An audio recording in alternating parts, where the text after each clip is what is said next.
A mournful chill hath settled upon the realm of Britain, for it hath endured a desolation of 16 winters, bereft of a high king to guide and unite the land. The Supreme Collegium, entrusted with the sacred duty to anoint a rightful sovereign, hath faltered in its solemn task, lamented the whispers among the people. The 9 surviving legates, their voices entangled in a web of protocol and precedence, hath failed to act. Alas, it seemeth the twilight of the Collegium, as a potent body hath descended upon us. Throughout the land, tales abound of tribute paid, but alas, it floweth not into the coffers of a worthy ruler, but rather into the hands of invaders and those ill-fitted to the throne. The noble lords of Logres, once stalwart pillars of our realm, hath been laid low, though some secrets lie shrouded in mystery. Duke Ulfius, a survivor of many a harsh winter, findeth himself enshrouded in whispers of a shadowy alliance with the treacherous South Saxon. Duke Corneus, long in hiding, hath emerged from the shadows, and as he journeyed northward with exiles from Hanton, a fateful clash hath erupted at the border of East Saxon. In the wake of many a raid upon Caerwent, key strongholds once lost hath been reclaimed. The Irish, like a relentless horde, wage war upon the lands of Gales, swarming in their thousands, akin to vermin unleashed upon the fields. Norgales, in the throes of despair, offereth tribute to the mountain tribal leaders, known as the 3 Cadlus. These Cadlus, in their quest for willing souls to join their cause, dangle the allure of plunder. Yet, little plunder will be found in battling against the Irish. In the heart of Cambria, the kingdoms of Scavelon and Cameliard convene beneath the banners of peace, a meeting graced by the presence of the illustrious kings Leo de Grance and Ninteliad.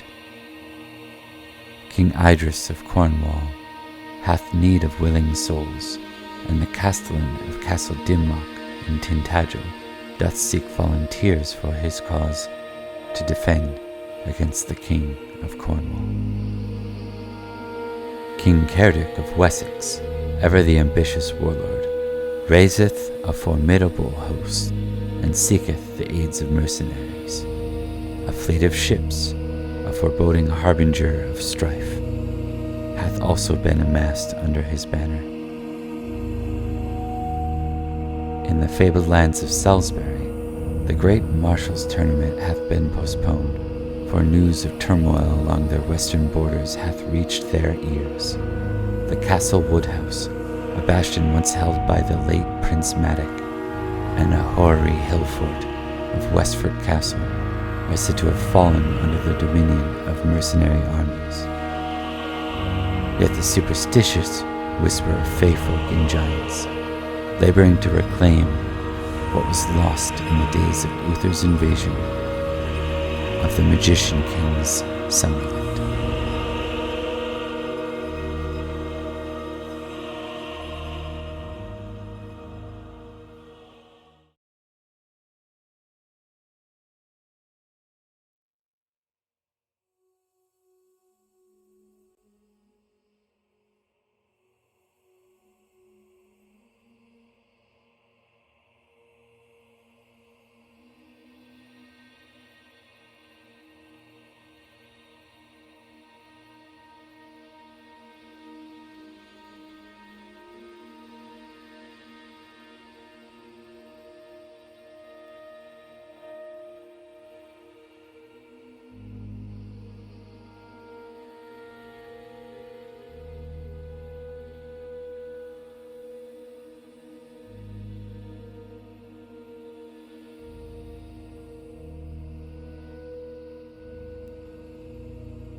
And we're live.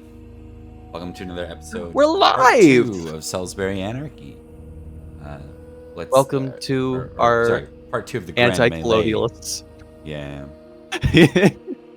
Let's see what happens as Salisbury continues to fight against itself to hopefully find some sort of unity. See where this goes. Let's do some quick introductions of those we have. We'll start with you, Thomas. Hello, my name is Thomas, and I will be playing Sir Edrich of Winterbourne, Stoke, and the current leader of Robert's Loyalists, the Loyalist faction in the Grand Melee. You missed a good amount of pro-England propaganda prior to going live. It's true. It's true. Mark. We just got to get in character, you know? Exactly. Yeah. Hello, I am Mark, aka the Cat's Meow, and today I will be playing Sir Florence of Idmiston and the Baron of Axe. And I am pro-Viking in this question of English. Or England. Indeed. And that brings us to Liam. Oh, hi. Hello, I'm Liam. I'm not playing Sir Virgil this evening. I'm playing somebody else. But I'm happy to be here regardless. And I am neither pro nor against England. I am pro Twix. Twix sponsor me. I'm eating your Twix tonight. But Twix are for kids. Yeah. Maybe that'll actually respond positively and they'll mix it up for Twitch and we'll do well with the algorithms. I'm Bob. I run this game. We're in the second full year of Salisbury Anarchy. The period where King Uther has died and left his giant kingdom of Logres to basically fend for itself in a Britain torn with raiders and bandits and all sorts of terrible things, including rumors of fae and all kinds of nastiness. But that's not our story today. Our story today picks up where we left off. The following sort of evening feast of the first day of the Grand Melee, where a number of our Salisbury Knights were knocked out, including Sir Virgil and Sir Florence. So we're going to have some different vibes for the night. And we'll get some different icons on there eventually. For now, though, let's maybe figure out what the hell we're going to do for this next feast scene. Because I think that's probably pretty important. Let's find out. Also, a brief technicality I will add, because I'm going to do this every time. Technically, it is not England yet. That is not until much later. That's why I doubled back and said Britain. Very important. And that's in the lore, it says that. Oh my, look at that. Everything is fucked. I guess I didn't swap it back. All right, give me a minute, because we're going to need to figure that out. Technical That's good. problem. Do the dance, Thomas. We're going to do our very lovely early break. I'll be right back, guys. Thank you, See you in a everyone. bit. Try the veal. That's a lovely shoulder I have. That's what I get for not testing both. No, it's fair. I don't think I've ever seen Sir Elroy before. You have not. This is his first appearance. Going to be listed on his Wikipedia article. Mm. Who's Sir Elroy? He's right next to Sir Rhodri. Sir Eldry. Sir Rhodri. No, sorry. Where our characters No are. D. I fucked that up, yeah. I can't see it. Oh, there he is. Yeah, I don't know who that is. I'm sure he's not important. I might have fixed it already. Let's find out. That one looks good. That one doesn't look good at all. Okay. No, I didn't. Oh, there he is. But did I fix it now? Yes, I did. Aha! Okay, you can transition back in.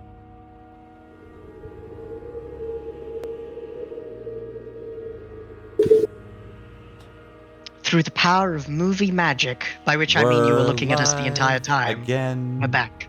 We're Yeah. back. We're back and maybe better than ever. We'll find out. So we're going to have some new faces on the screen. Sir Elroy. And then we need to figure out whether or not we have Mark playing Rhodri or Florence. For this, feast. yes, for this feast, it shall be Florence, as he has some things he needs to do. Yep. Before he makes his leave. All right. So we're gonna update some stuff for Liam, but I can do that in the background. Get Huzzah! Liam all squared away with playing I Elroy. love being square.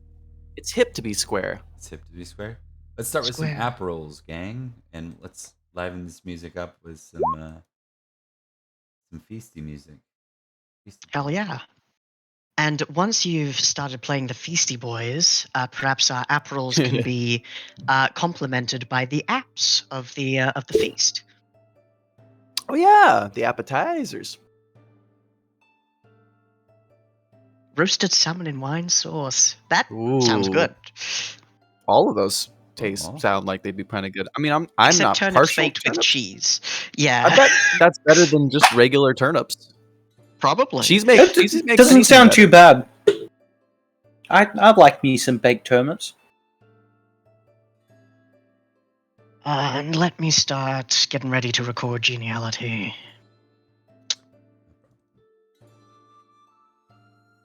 Fix that. Oh, we are inside the code. All right. He's inside the mainframe. We will start with everyone near the salt as we begin this feast. Winners and losers are obviously like everyone who participated, everyone who's watching that's highborn is of course welcome to this feast. So it's not unique to any specific folks. I am going to say that no, they're not here. All right, never mind. Interesting. This is what it is. Interesting. Mm-hmm. Surprised Sir Lloyd decided to show his face. After the drubbing he got. But in his advanced age, surely he wants every chance he can to get his drink on. I think you're assuming that Sir Lloyd is as obsessed to his cause as you guys are to yours. So, yeah. Victory or death. Yeah, sure, whatever. All right. Let's hold on. Let me shuffle the deck, and then we'll start with Thomas. Round one. So it's This quite is merry. going to be a There's more drinking than normal, because this is just part of a grand melee. Edric's not going to be drinking. Too high a chance for poison. Oh, never mind. Lady Oslav's drinking. I guess he is as well. Edric is going to. This is a 2-round feast, but I think the first thing he's going to do, he's going to try and approach Sir Leo, one of his fellow members of Robert's Loyalists. With Virgil no longer in the picture and gone somewhere, he has fewer close allies within it, and understands that many see him a particular way. So he'd like to shore up his influence over the party. Okay. But yes, Edric will, after spearing some roasted salmon upon a fork, he will slink around the edge of the room, approaching Sir Leo, the former leader of the party before Edric ousted him through various means. Sir Edrich. Sir Leo, it is good to see you, and indeed, good that we can join together after our preliminary victory. It's good that we can all meet like this under banners of peace. Drink wine together and enjoy the time here. Indeed. Despite the varying directions that many in this room wish to pull Salisbury, we are all knights. We are all knights of Logres. Though, now, after the various victories we have won, I think it's safe to say we are all knights of Salisbury, at least those still in the running. I've been meaning to speak with you, Sir Leo. On what topic, Sir Edrich? I understand, after speaking to a number of people, that I am hardly the most popular man in Salisbury, for one reason or another. After various knockdowns, I wanted to ask, do you hold any ill will for me in the manner in which I lead? Make an inspiration roll. What is inspiration? I don't know why I said that. Make a intrigue roll. Are you inspired like- yet, Thomas? I'm feeling inspired. Critical. And then I'm glad I didn't get geniality beforehand. Test your trusting. Absolutely. Let me just quickly add that. What's 56 plus 18? That is 74. Trusting. Failure on trusting. Okay, that's surprising.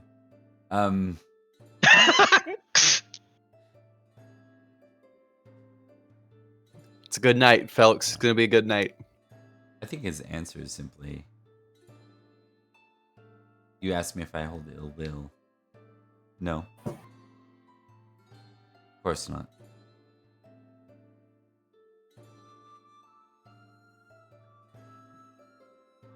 He leaves it at that.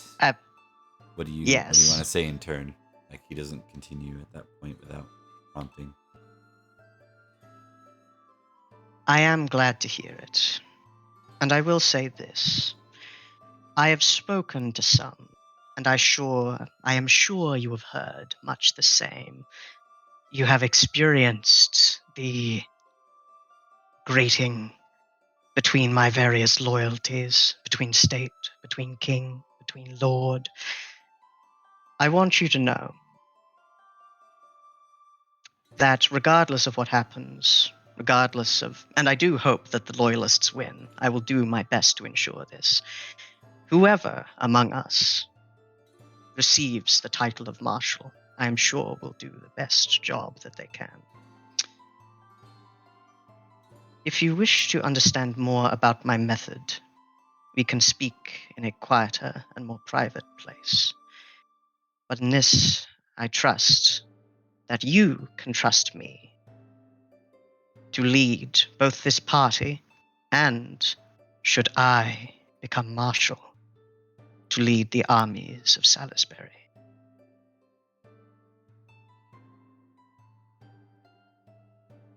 He nods. He says, I understand. On that critical intrigue, do I get any undercurrents of resentment, any kind of distrust? Yeah, so first off, you failed trusting, so that tells us that you're suspicious of him to begin with. Suspicious of everyone! Yeah, he's likely up to something, but he's not the crafty sort, so this is likely some kind of change or something. You don't get the impression that he doubts your skill. Oh, that's good. Yeah. Still, as far as the person who's put him up to this, likely Sir Jareth, probably. It doesn't matter. But Edrich will clap him on the shoulder and go, very good. But that invitation does stand. There is far more to this event, to these proceedings. There are wars abroad and afield. There are monsters in the forest. There are things going on under my sight. Anyway, enjoy the salmon. Okay, and then I'll give you kind of the extra info about this at the end of the round, since you created the intrigue. Absolutely. And we'll go to Sir Elroy, who we've not seen on screen yet. Liam. I love Sir Elroy. This man that is my favorite, that I know very well and dear to my heart. Yeah. I think Sir Elroy would like to first and foremost go and interact with Edrich. And I'm going to make an intrigue check, I think. I think what he's going to be looking for is not necessarily leverage to like screw Edrich over, but leverage that Jareth can use in general. You know what I mean? Like whether Jareth wants to help Edrich get a little further in the tourney or what. Like I think that's where he's kind of at. Before That's we go any me, I'm further, Edrich. too, I want to get you guys to test something for me real quick. Let me just pause. I love testing things. Love testing, you nerd. We'll start with Mark. Give me a D20 roll.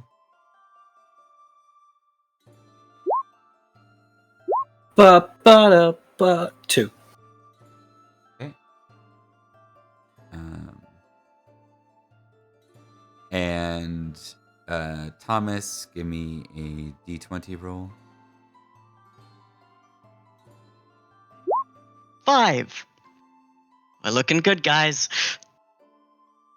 Okay. I think I see where this is going. Nothing but high rolls, ain't it? Fortunately, this is Pendragon, so maybe it's okay. I'm so ready to jump the gun, Bob. All you have to do is say the word.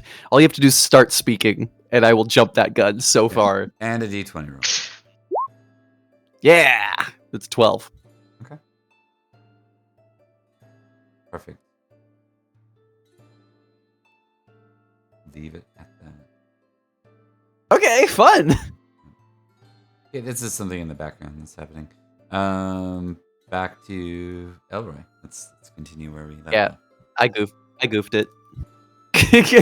Alright, I'm doing great. You guys can still play this out a little bit, since it's the first time seeing Elroy on screen.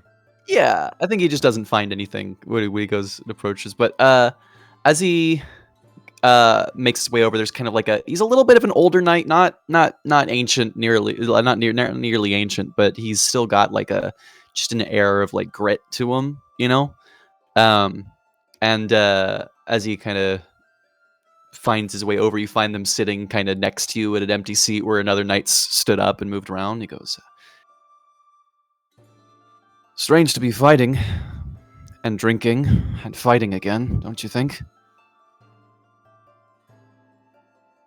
Knights, in my opinion, are only good for a specific set of things, on paper and in oath. Fighting is one of them, feasting another. Mixing the two, well, it just seems natural, particularly when blood is not on the line. Some Not more than others. on the field. You know, quite a few here do think that blood is on the line, one way or the other. Leadership could be the difference between a strong and healthy Salisbury and subjugation. As far as subjugation goes, they have, for the most part, been filtered out. Unless you know of some holdovers who wish to sell Salisbury down the river for a song. Not everyone who flies a banner speaks the same words that match it. What is your name? Sir Elroy. Pleasure to meet you, Sir Edrich. You need no introduction. Well, it gladdens me to hear it. But it is a pleasure to meet you. Whom do you hail, and what banner do you fight under? I serve Sir Jareth and his family, the Humble Creek. They've been good to me. They are very good to their friends. And of their enemies, well, the less said about that, the better. I'm not Blood sure, Sir is- Jareth. Oh, I'm sorry. not sure. Right? I'm not sure Sir Jareth thinks he has enemies. Yes, he does. He absolutely does. Is that in character? Or is that Thomas? Yeah, No, that's fully in character. I think Edrich has like a mirthless smile and goes, he certainly expects he has enemies. Everyone does, particularly everyone of means. There are certainly those that have chosen him as an enemy, but Jareth, in my experience, he doesn't look at many situations in such black and white. Even those that were his enemies one day could potentially be his allies the next. It depends on what Salisbury needs and what Humble Creek needs. I suspect, though you hold your own morals, that you think quite the same in some degree. You might think that. I couldn't comment, of course. Circumstances always change. But you are right. There is blood on the line. But I do hope that if it is to be spilt, it is spilt in service of something greater than any one knight, than any one push for individual influence. And preferably our enemies. I see. Well, forgive me for taking up so much of your time. If you would be at all interested, I'm sure a few of the knights would like to hear exactly what you propose would be your actions as marshal, at least your early ones. A lot of people here don't really know what you support beyond what banner you fly. And as I said, it's very easy to fly a banner and speak differently. I will think of what you said. It might not be a bad idea. But for now, there are still rounds in the tourney, so to speak. And Of course. regardless of how people believe, we are still going to be blade to blade. Fortunately, blunted. Perhaps. For what it's worth, I hope it's not in the next round. A pleasure to meet you, Sir. And he nods to your wife as well. And there's like a second where I think he lingers just a little too long. And he goes, Lady Oslef. And he makes his way away. Yeah, on the failed intrigue, Edrich's it's not that he's hard to read. He's hard to get a consistent read on. It's not that he has like multiple different drives. You can get a consistent. No. He wants to kill He's- a lot of things and do things very well. He's He's snaky. ready He's for just a little thing. snaky. Yeah, he's just a little snaky. Snake. Interesting. All right. We will go next to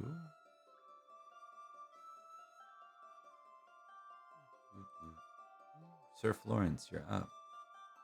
All right. So Florence is going to approach his good friend Sir Jareth.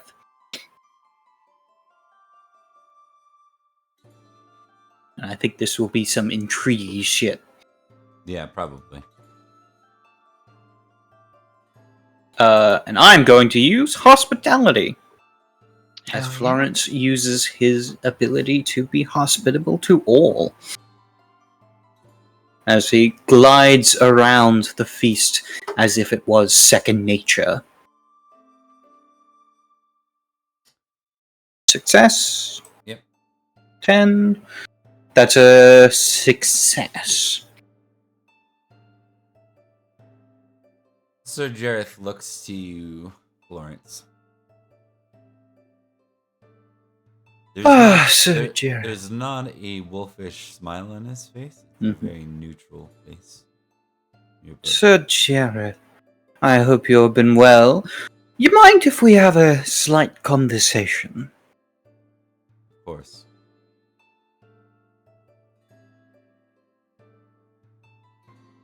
He steps forward and away from his family. Lila kind of just watches because she saw what happened today, much like many of the people. Yeah. As they step away, Florence goes, "So, I'm assuming you may know as to which I may wish to speak of today."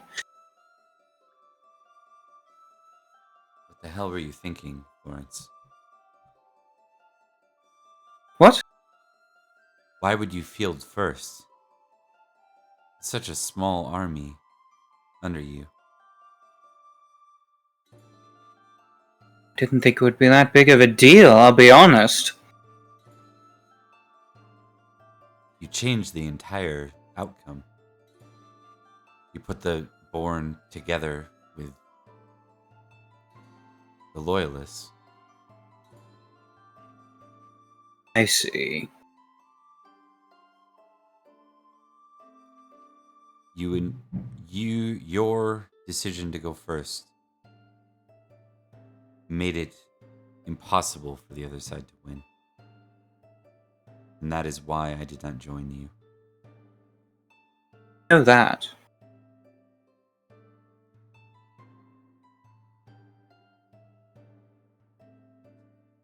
I think we may be on different...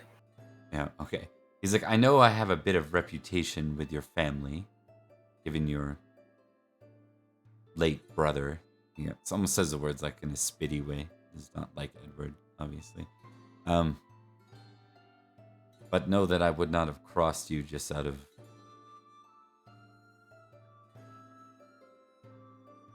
We have a mission ahead of us still.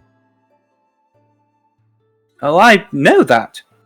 I think we may have gotten off to the wrong start confused. in this matter. Oh, it's not about that then. Okay. No, I assumed the decision was made out of earnest. No, I'm not so petty as to think my decision can't be questioned in matters such as this.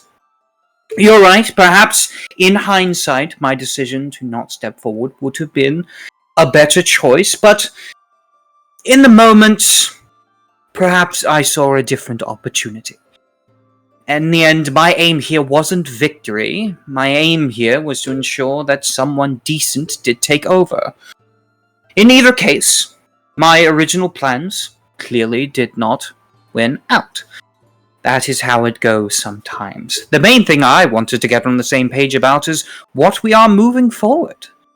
I, of course, still want to aid our united goal. After all, in the end, we both stand to gain from making sure the right people still stay in power. And my brother is still one amongst the Born Confederacy. Confederacy.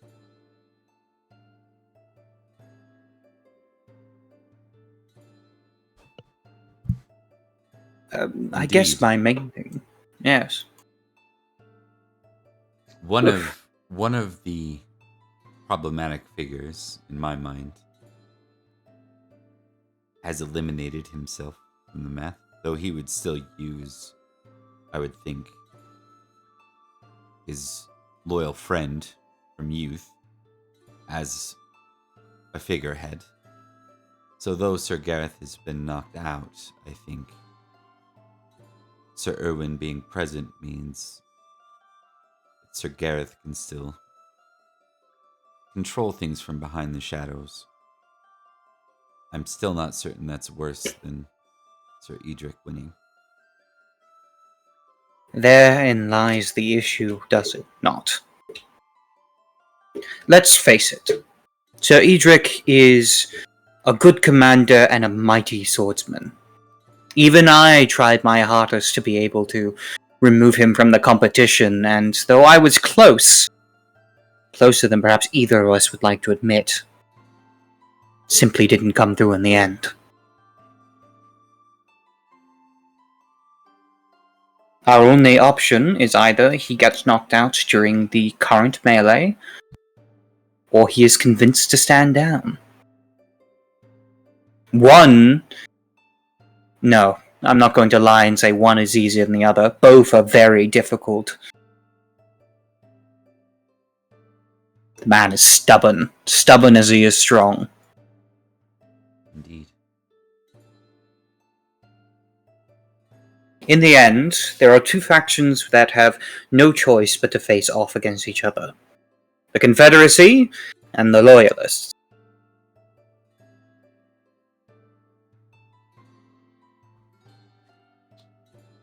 You do have that right.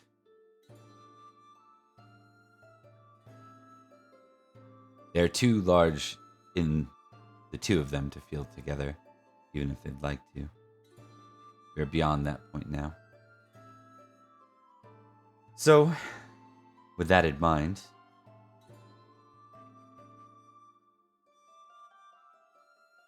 it's important that it's clear where my focus will go on the following morning. Though I'm not entirely certain how things will play out. I must ensure that I am not too slow to organize.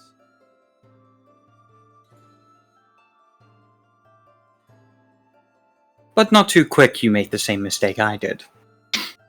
Indeed. Well, I wish you luck in it. Is there anything I can do to help from behind the scenes? Let me know. I will.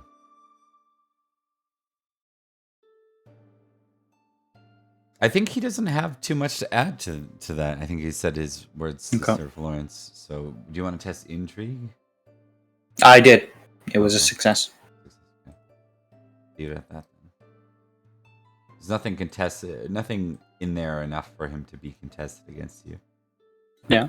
I just say that I don't know. You probably don't trust Sir Jareth, but it sounded like he was somewhat sincere with what he was saying. With that, Lady Oslough, finding a moment to speak to Sir Edrich in quiet, steps aside with him. Says, I was walking the hall with Lady Ellen earlier, and I saw the most interesting of banners being sewn.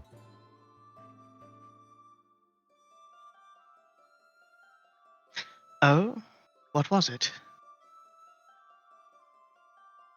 Coat of arms of Sir Leo. I see. I do not think he intends to ride under your banner tomorrow. Do you believe he means to go as a mystery knight? How romantic. Edric kind of smirks.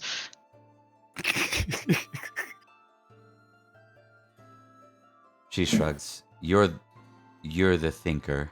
I'm just telling you what I saw. I think her strength is actually what is Edric's strength? Edric's strength Edric's actually not that strong. Edric's strength is 13. Yeah, she's got 2 higher strength than you. Yeah. Yeah. Oh, Edric knows and he loves it. Actually, it might even be a little bit more.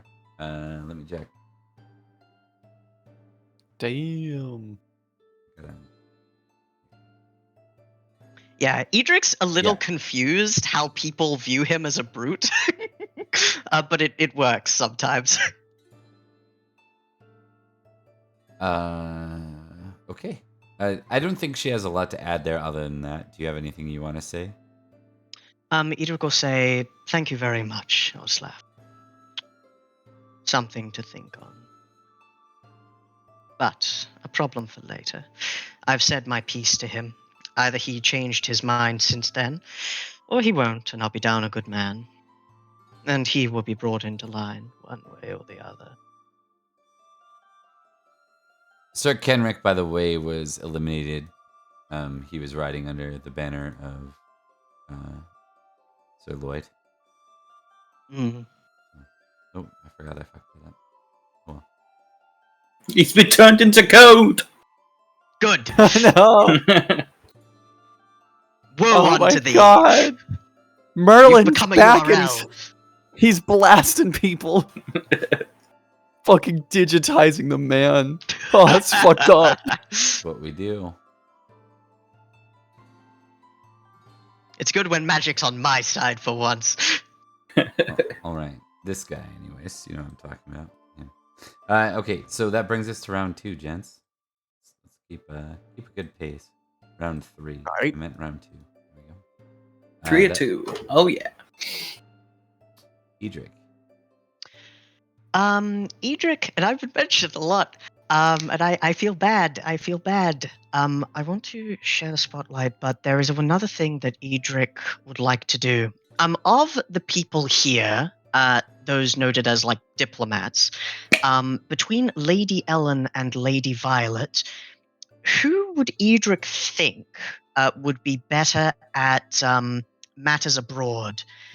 There was something with one of the Saxon Aethling's sled, and the plans of East Saxony, which he was confused about. About like 2 or 3 episodes ago, it seemed like he had an ace in the hole when it came to something that he was being smug about hiding from Edrich, and Edrich wants to see if anyone's heard anything about that.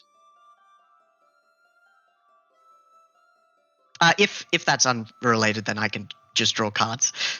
No, I think you could go with either. You're trying to figure out what Aethling's sled was smug about? Is that what you Yes. Because I was trying to... there were 2 people who wanted tribute from us, Sled and Kinrick. And I wanted to specifically snub Kinrick so his father would begin an attack and get Aethling on side so he at least wouldn't attack us as well, and would hopefully join us. But he seemed weird about something, so I want to see how things are going on over there. So, I'm not sure you would really... Ellen's been about stuck here as you are. Let's start with an intrigue roll and see if you even know who you might go to for this. Absolutely. Adding my geniality. Success. Okay. You have one person that's spent quite a deal of time till very recently over and has a brother and all sorts of contacts over on a thing. He is probably your best bet. But recognizing that Edrich might not trust anything he has to say, I think Lady Violet is probably your second best bet. Or Statirius could be an unknown as well. Fuck Statirius.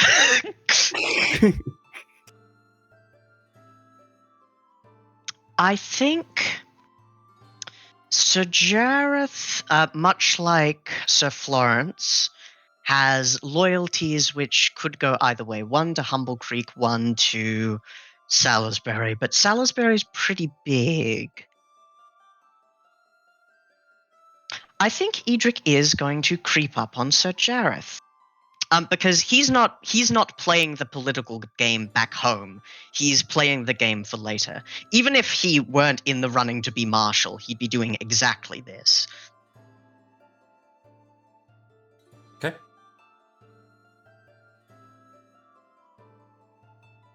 I think Edrich creeps around, having kissed his wife on the cheek, and taken one of the bream and eel pasties,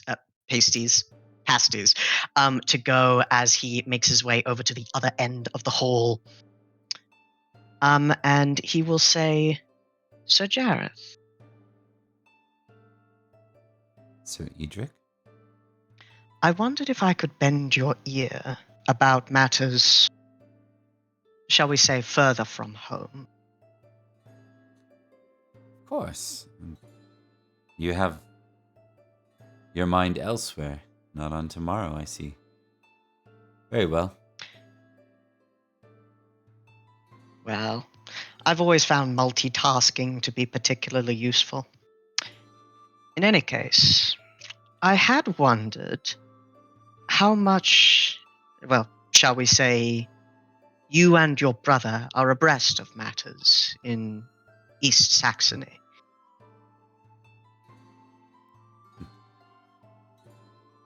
I would say quite. In months previous, Atheling Sled, along with one of his contemporaries, Kinric, son of Kurdik, came here to attempt to extract tribute.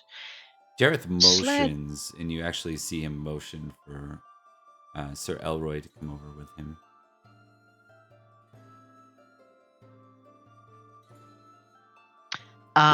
Trusting that Sir Jareth is fine with this being said, Edrich will continue, nodding to the familiar sight of Sir Elroy. Good to see you. Sled, good to see you as well. Sled seemed, to my eyes, smug, not arrogant in the fashion of someone who believed quite easily he could smash a resistance. And as we know, Jaren is very capable. But as if he were hiding something. Do you have any idea what that might be? Something involving either Salisbury or matters back there? Something that would give him an upper hand.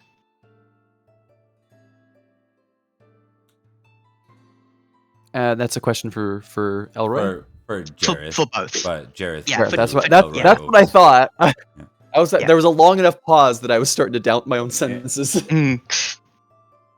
At that point, Jareth just looks to Elroy as if confirming what he's about to say. He says, as mentioned, there's news of my brother and his success in the Saxon shore. The cascading circumstances of the return of of Duke Corneus. Although I don't like him Cornelius- either, but he should be called we'll call him Dork Corneus. Dork Corneus. Dork Corneus.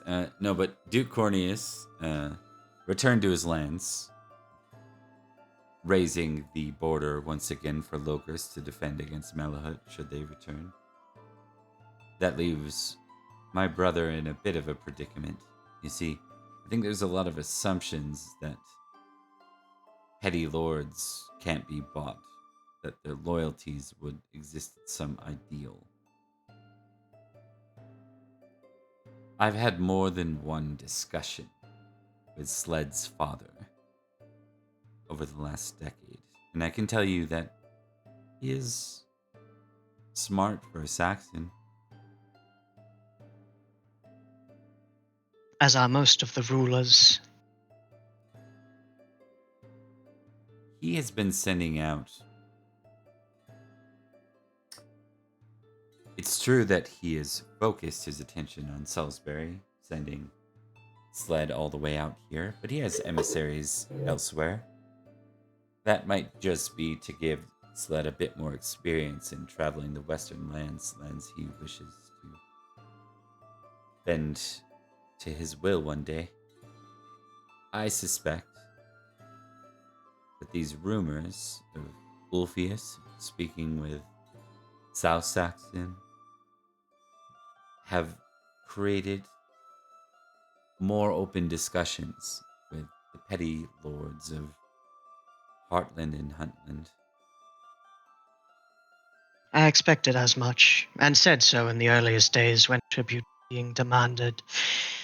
You believe him to have secured the loyalties, whether through threats of force or treasure, of some of the minor lords, banding them together at least to not fight or oppose. What does that mean for Salisbury, and indeed East Saxon? For East Saxon, it might mean that my brother's immediate victories might not be as determinate as they seemed at first. As for Salisbury, I think that if Sled feels slighted enough, Perhaps they will not wage war on us. There's too much territory between us and them. But I bet we could expect some raids. And the thing about raids is it's difficult to protect everywhere.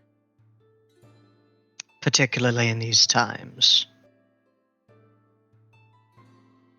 That is It's to be expected. important. It's important, I think, to keep all options open. Idealism is important, but, well, it doesn't do much good to a corpse. Well spoken. But I know the path that I believe would be the best plan. It is best, of course, to keep one's enemies close.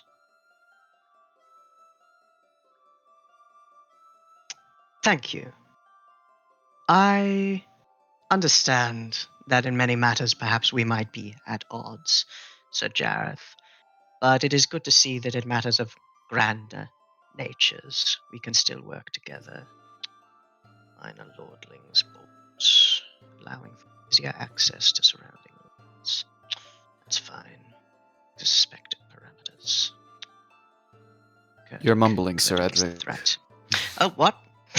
All right, we'll cut right there. Yeah, I think that's good. As he mumbles about, yes, I was right the first time. Kurdik is, yeah. Okay, and then we've got round 2 for Elroy. Elroy,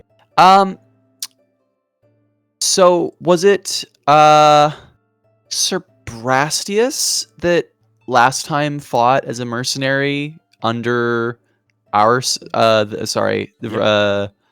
Loyalist? Right. Elroy wants to talk to Brastius then. And I'm gonna attempt another intrigue check. Okay. You don't Hopefully I have a will bad not bomb intrigue. this It was one. just bad luck the first time. I know, but buddy, you saw my rolls last round, last episode. Well, yeah, you went insane.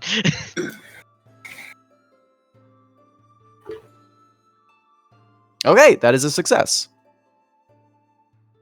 I think as Elroy makes his way over, he goes, Sir Brastius, I want to preface by saying I respect your accomplishments a great deal. Many hold a grudge, but I don't see that in you. Elroy, was it? Sir Elroy? You're well informed. Yes. My wife is well informed. I listen well, she says. Makes the mark of a good leader and a good knight. Might I ask you something I'm sure other knights have asked this evening? Perhaps, maybe none of them have. Maybe they've been too frightened. Of course. Yesterday, there was a very talented knight fighting under an unknown banner for a side that He'll some would say... motion. I think he'll motion for Elroy to walk away from the crowd, given where this is going. Yeah, I think he's already lowered his voice a little bit, and I Yeah. think he'll walk with him. And he goes, there are quite a few that are confused by this knight's appearance, and some who are curious.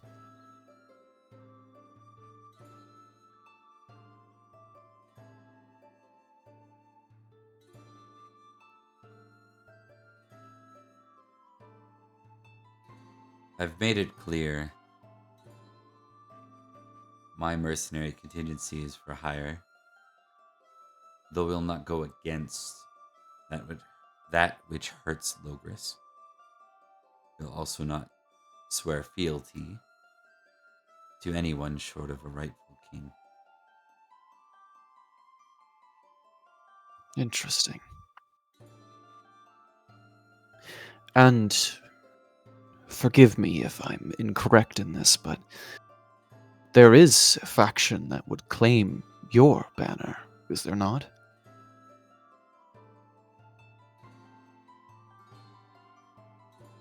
Maybe. Maybe if I wanted it.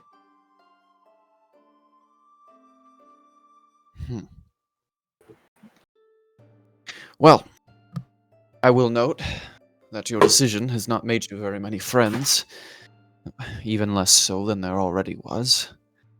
But Lady Violet is well respected in these lands, and your name carries a great deal of weight, even in those who fear it as much as they respect it. If you'd like any aid in making sure that no toes get stepped on while you continue to do the right thing, I, and I do mean I, would be happy to assist you.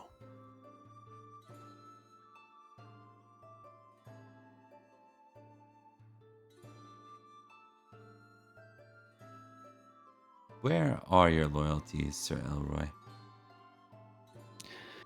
To Sir Jareth of Humble Creek Manor, to my family. What cause he supports, I support. My life is his. But I know what it means to be sworn to someone, to be willing to follow him into the grave, and to sometimes be at conflict with that as well. You are far more capable and renowned knight than I will ever be, and I should like to see that you outlive me, if I can manage it. I do not intend to die anytime soon. Well, neither do I. As for... hold on one sec. Oh, Yeah? great.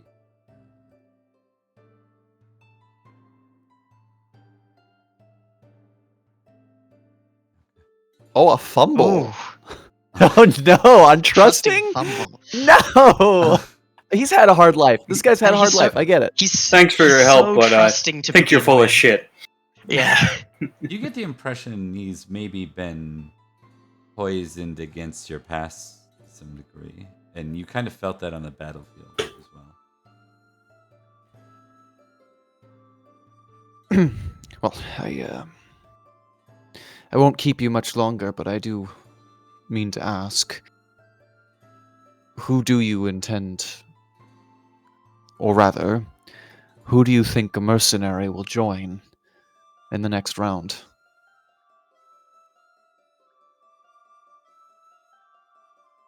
Our contract was till the end of this tournament.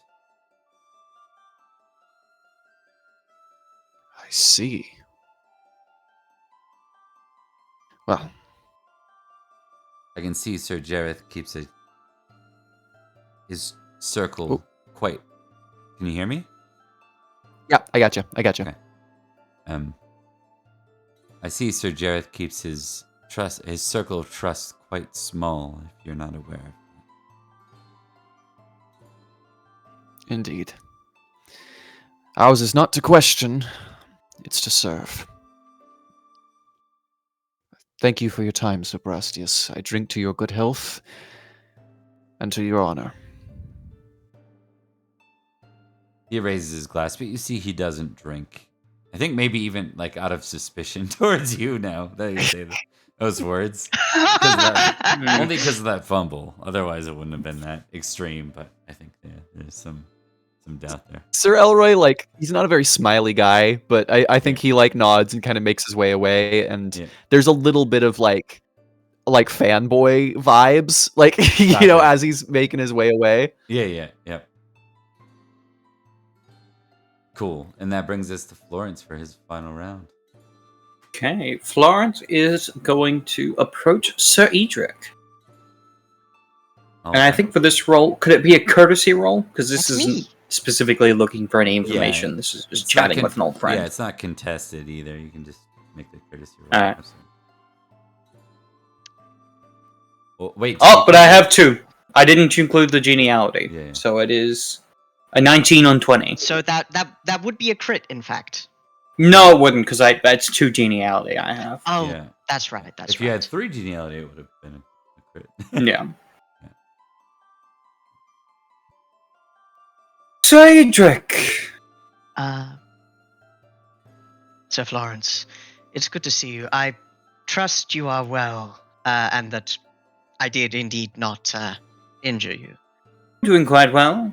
I had the wind knocked out of me, but otherwise I'm quite alright. Do you mind if we... Certainly much... Oh. do you mind if we speak in private? Just for a quick moment. Of course. There is an alcove that one of the cleaners has already seen. They will not return to that spot for 4 hours. Wonderful. Florence makes his way over. Looking and going, well, it's been quite the melee so far, hasn't it? Indeed. All primary objectives, at least, that I have hoped for, have been achieved. Though larger blocks still exist that are at odds with us.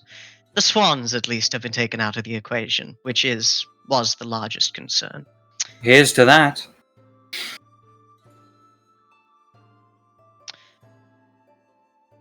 I recall, perhaps, as one does with the benefit of hindsight, that I could have been perhaps more discerning and less suspicious when it came to offers made from you to me. What I am trying to say is that I apologize for turning down the offer made. I appreciate it, my friend, but there's no need to apologize. I'll be honest, I got the answer I expected.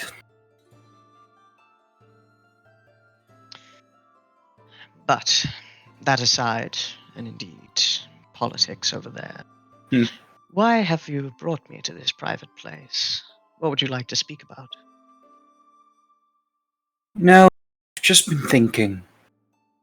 Reflecting, I guess, of everything we've been through. You, me, Perin.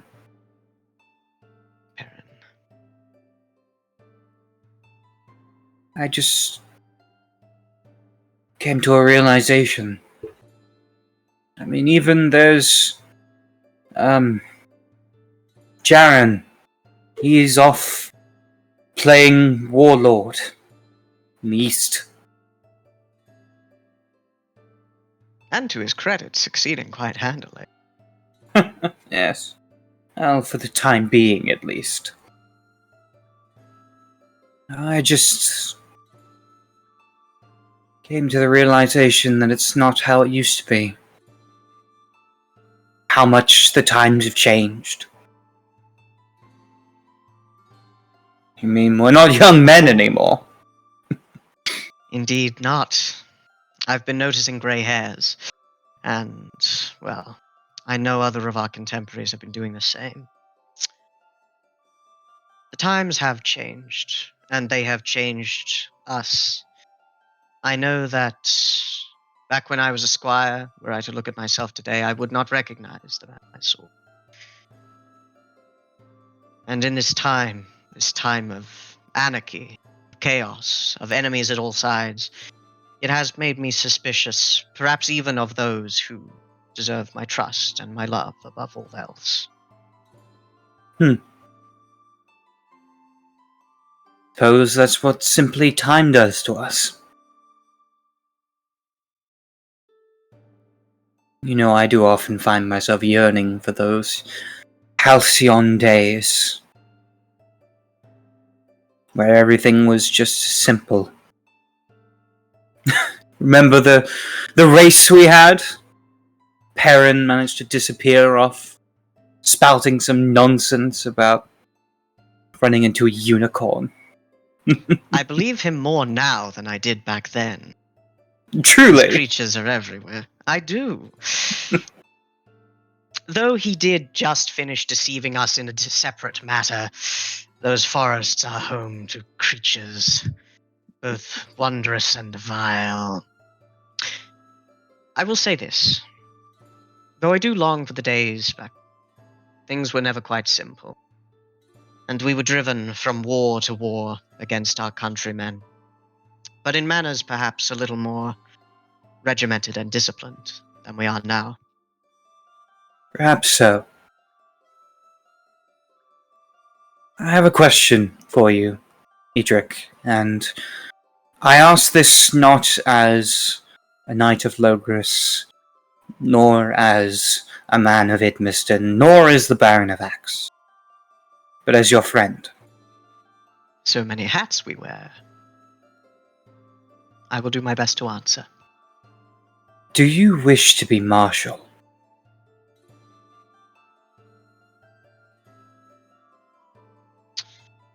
I have said this in similar turns of phrase before. I wish for the Marshal to serve Salisbury as best they can. If I am Marshal, I will do what I can. Through my duty, I bring glory to my house. And through my duty, I do my best. I do not think I want specifically to be Marshal, but I know what I could do were I to become it. I can help Salisbury grow, I can defend it better, and I can, if I am lucky, an eventuality that has never quite revealed itself, I can leave a better world for my son and my daughter, so that they will not have to follow the same gnarled path as me. Yes, I think perhaps I do. And perhaps you may just make a good marshal if you survive. One can hope. Yes. There I would There wish may- you luck, but you're up against a lot circumstances. more than what luck can grant you. I find fortune has never quite favored me. Hmm. So we must make our own luck. Yes. And I will say this, though I cannot make a promise. But I will say this as your friend. There is a day, perhaps not far on the horizon, when you may need help. And on that day, I can provide it, however I will. I appreciate As that. Edrich, your friend. Of course. In that case, I have but one request. If something is to happen to me, I want you to make sure my son grows up to be a fine knight. A man of true honor, worthy of living in the world we have. Or perhaps in the better world that we could make. The world we have is a harsh and cold one. I shall hopefully aim for the latter. Well, that Florence places a hand on his shoulder. You may just end up being the last of us standing. Good luck. God, wouldn't that be a surprise? You're the surviving kind. I think I'd put money on you outliving me. We'll see. And that wasn't quite what I meant. I'll see you at the party. See you there. And yes, Edrich will wait for a moment after Sir Florence departs, just thinking. And then he will enter as well. All right. Edrich knows, like, deep in his heart and his brain, he's gonna fall down and he's gonna crack his neck. That's how he's gonna die. He's gonna trip over and he's gonna just shatter his neck. Right. That's fair. I could see Edrich believing that. 100%. The devil couldn't get me, so he had to outsource. All right. With the close of the feast, I'll get one intrigue test from all three of you as you're kind of all in your little private conversations at the end of that round. Geniality or no geniality? This is not part of the feast, so we'll go no geniality on this one. Alright. Success! I clicked the roll, but it's not appearing.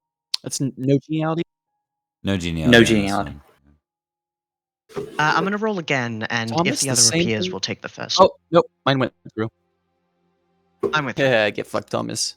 There it is. 3, 8, and 10. Okay. Everyone I mean, good job, Thomas. You did great. you all just came from your little private, personal conversations. You see a trio of people kind of returning from the courtyard together, who you didn't really recognize were absent before, but you see Satirius,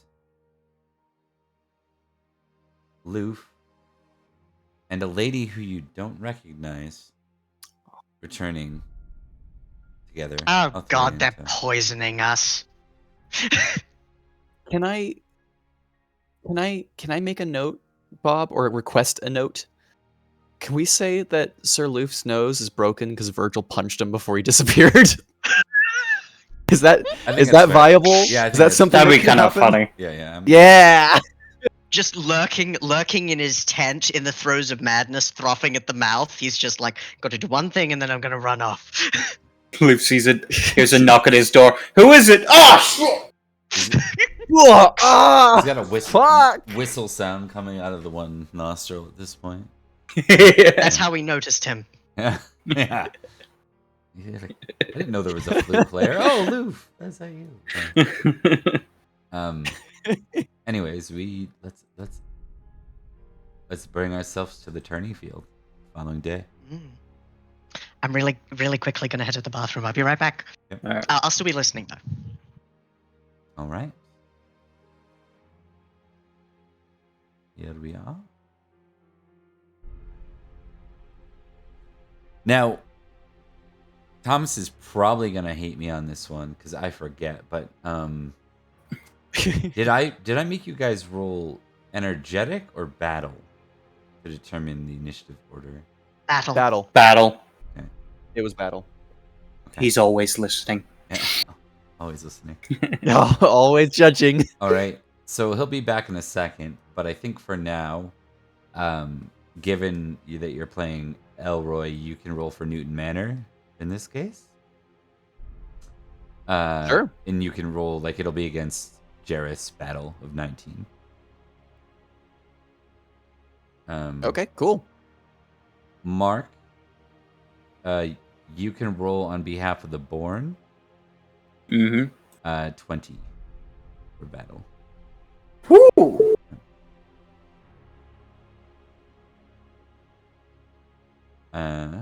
Was it? It was Damn 20, these right? competent people. Yours was... yeah, yours was 19. 19. 19. 18 on 20.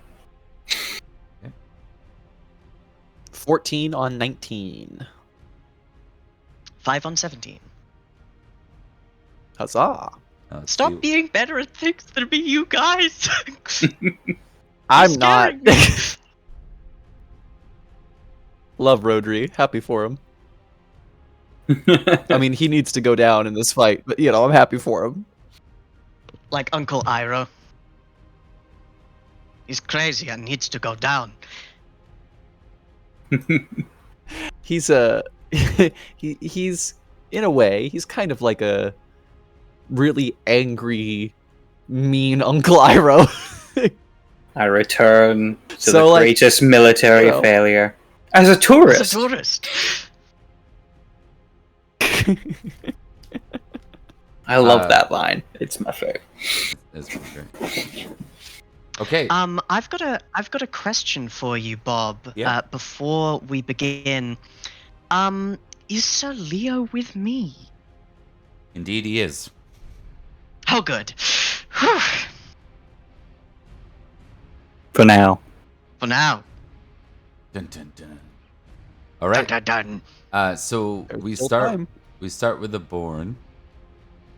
You know, I don't want to role play. Like, I want you guys to actually like get to decide these points. I'll let you know if something distinct happens here, but Yeah. Mark, I'll let you decide. Do the Born take the field first? I mean, from the perspective of A strategist. strategist perspective, There's no real probably reason not. there's no reason not to, because no matter what they're going to be facing against a loyalist, the only thing it would determine is who their the additional people joining them would be. Indeed. So yeah, I think the Bone will take the field. I think that makes sense. Okay. And left or right? Yarp, yarp, yarp. Middle. No, left. Can I actually take the position behind them, like on the other team, though? You know. Right. Do you want to? So that goes to Newton. With you controlling this for now, Liam. I think it's only in character for Newton to wait until the last possible second before choosing a side. But which side that is, I am going to leave up to you, because I think you know what Jareth's angle is more than I do. At least after the loyalists, right? Is what your thought is. Exactly. Yeah. Okay. All right.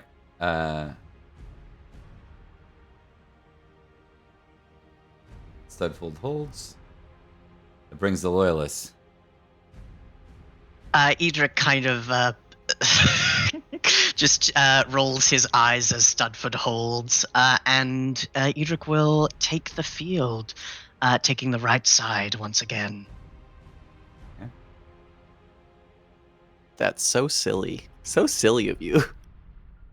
I would have taken the left side, but It would have we're been funny unopposed. if you did. It was just everyone's on the same side again. No, just the border, the loyalists on the left side against the 4 minor ones. All right. Mir will go.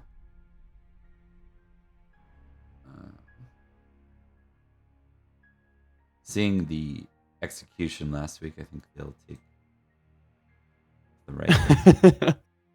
Sorry, hold on. Let me put something back here. The loyalists go. But a group of them hold on the way. To be expected. Oh, buddy. You really fucked this up.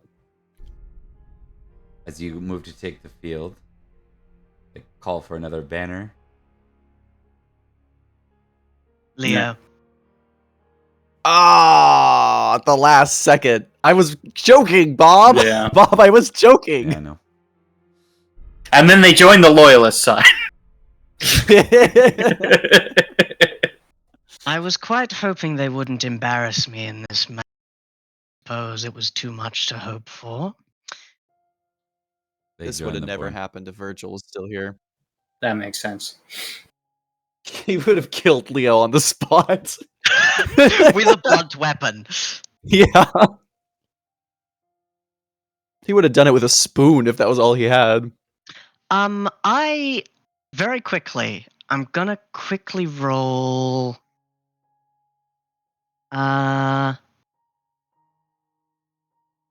Okay.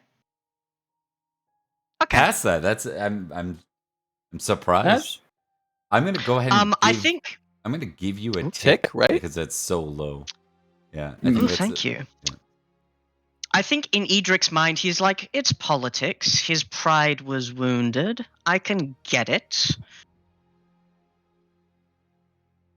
All right. Mir seeing, I think, the success of the loyalists last time. Take to the field. At which Newton Manor responds.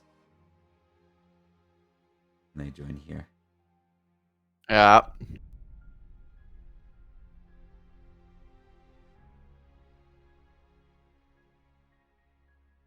Ooh, this is gonna be fun. Oh, yes.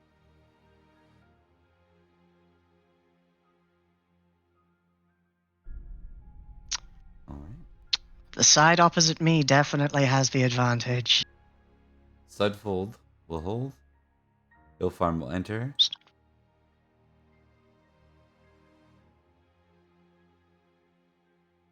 We fought together side by side. Kind of fucked up that Hillfarm Green was eliminated, but Hillfarm Red wasn't. Honestly, Hillfarm Red's gonna be riding that high for decades. Wait a minute. Why was Hillfarm Green eliminated? Hillfarm Green was They got knocked out routed. by They your got right routed. flank. Yeah. Right. I forgot about Yeah, that. it's not just the whole losing side; it's like the You can Yeah, whole unit. unit that can makes actually sense. be eliminated. That's actually what happened to the axe. Actually, That's true. Yeah. Well, but we also would have been eliminated anyway. Their side got eliminated too. Studfold is forced to make a choice here, to divvy up or to bow out, and I'm gonna. Stiltfold Red and Stiltfold Green as well. Hey, low. They are going to split. That makes sense. Very good. Honestly, it's not a bad option for them. Yeah. No matter what, they win. I play all sides. 4.8. If you have a big enough group and then keep divvying up, you can't lose. It's Zeno's stratagem. Exactly. I think Xeno's stratagem only really works if you have a very, very large number of things to divvy up, though. If you're just all you splitting need- the same group up and up and up, All you need is one. You're just all you fighting need the is same one unit, guy. just you more just have to divide disorganized. him an infinite number of times. oh yeah, it's a good point. Right. I wonder if we could get the Atom in here. I think he could help us out with this. This man has strange magics. I did that wrong slightly. If he, 5.3 should be. if we the split Jareth enough times, would he eventually explode with the force of an atomic bomb? Let's find out. Could we do that? Ladies and gentlemen, we split the jam. Sorry. Sorry, Zach. We're splitting the Jareth. I'm going We can to split Jaren too, as a treat. Here's the thing. Let's That's a split the treat. difference. I'm going to hit Jareth until I fall unconscious. Okay. That works. Hi, Malcolm. I love you. You cannot love have any Malcolm of my too. burger, though. Yeah. It's gonna be everyone trying to defeat Edrich here. Apparently, that's Please don't. Yeah. it's like- Everyone versus Edrich. I've accidentally I don't recruited want all this. of you into this. It looks like. He is the one to beat. Introducing our special guest player, also fighting Sir Edrich. AP We're making as the Thomas pissed earn off ghost of this. Gorlo. Yeah, we bring back AP the ghost Gaming as well. here is the pissed off. Yeah, the pissed Edric off would ghost of Gorlo. happily throw hands with the ghost of Gorlo. You hear me, AP? or Ghost Low, as we call him. Ghost. Ghost low. Yes, very good. Okay, let's start with that intensity roll first and foremost. Yay. Yarp. I'm feeling bad about this. I'm feeling good for you guys. And it's even smaller, so the I odds think you'll of be fine. a failed intensity, which means you guys have more mobility to do things as you go. Assuming we're crashing in head on, is that everyone's intention? Or is anyone Of course, moving yep. their unit? It's the first charge. Actually, I would like to see. No, Hill Farm Red can handle that. Where the to hold. Okay, anyone else? Or everyone good to just do the battle rules now?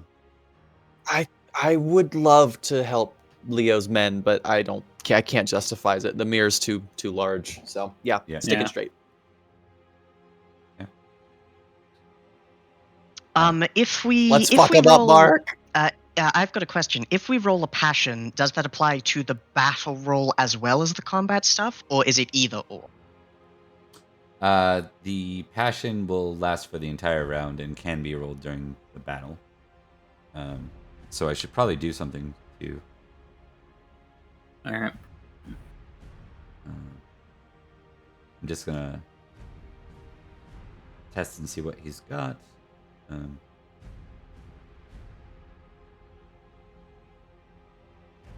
would be really funny. Mhm. If Sir What? Elry's first roll is a passion roll that he fumbles and has to leave. It would be funny. It would. It'd be so funny. That's a little low for the leader. Let's try this again. Let's do 2d3. Should be at least a 14. I would assume. Yeah, that's a little better. The Bone Yeah. Identity. The guy who's Jaws. The Lord of the Rings. Okay, so we're gonna get even though these are NPCs, we're gonna get Newton rolled by Liam and the Born rolled by Mark. I think given this is a start, I think they're both gonna impassion themselves. So, All right. Hell yeah. So we've got to use the lance for the first charge, right? yeah. Yeah. Yarp. In that case, I would like to impassion myself as well. And we also do get a +5 because we're charging. Mm. We don't get a horse bonus because we're all on horse. Yeah, we're all on horses. Fuck If them if horses. someone wants to walk, you know. No, because if you get Are you knocked off your horse, you're out. So- Are you volunteering, Edrich? Would you like to show us that it can be done? Join me on the ground. I'd Okay, love that's a for fair taste. trade-off. let us duel on the ground to see who wins, and then if one person goes off and it's like, you lost, you're out. Yeah, exactly. How does the That's a grass Perin move, taste? If I've heard one. How does the grass taste? Oh. Oh. Is it- Owen is Oh. melancholy. He is melancholic, yeah. At the start of kind of this immediate piece, so we'll see how that goes. So Erwin, It's a bad mood. yeah, Erwin's gonna be Definitely, rolling with a yeah. -5 to his battle mark, so it's a 15 now. Ooh. We're rolling against. 15. 15's still not bad. That didn't work. 14 battle. Oh, I'm 15. Oh, and Jareth succeeded. Okay, cool. So that's what, +5 to him? 10 on 15. Success. Yep, correct. Okay.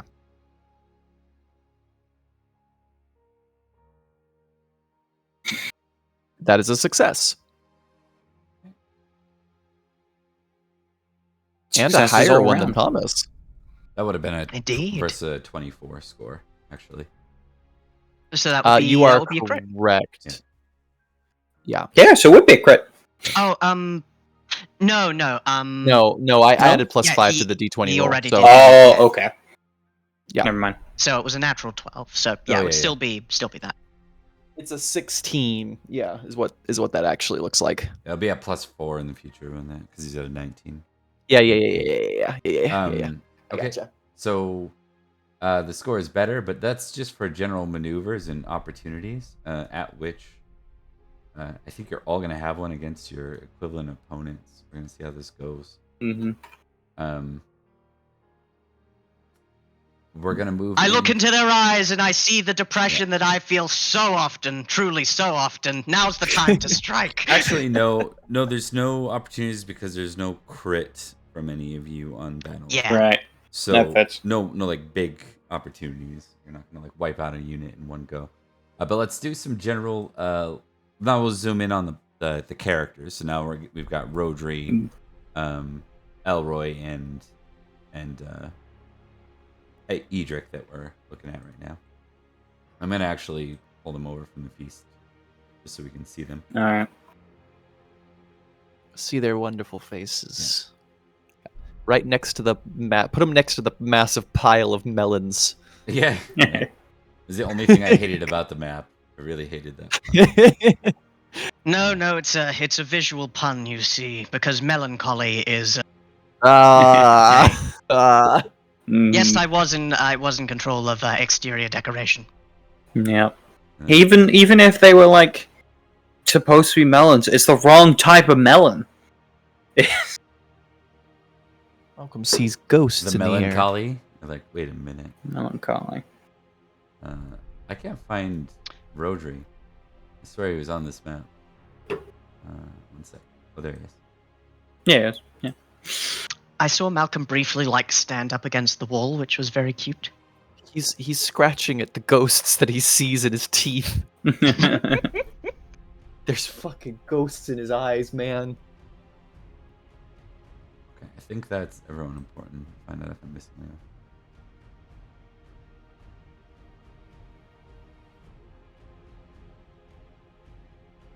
Yay. Okay. All right.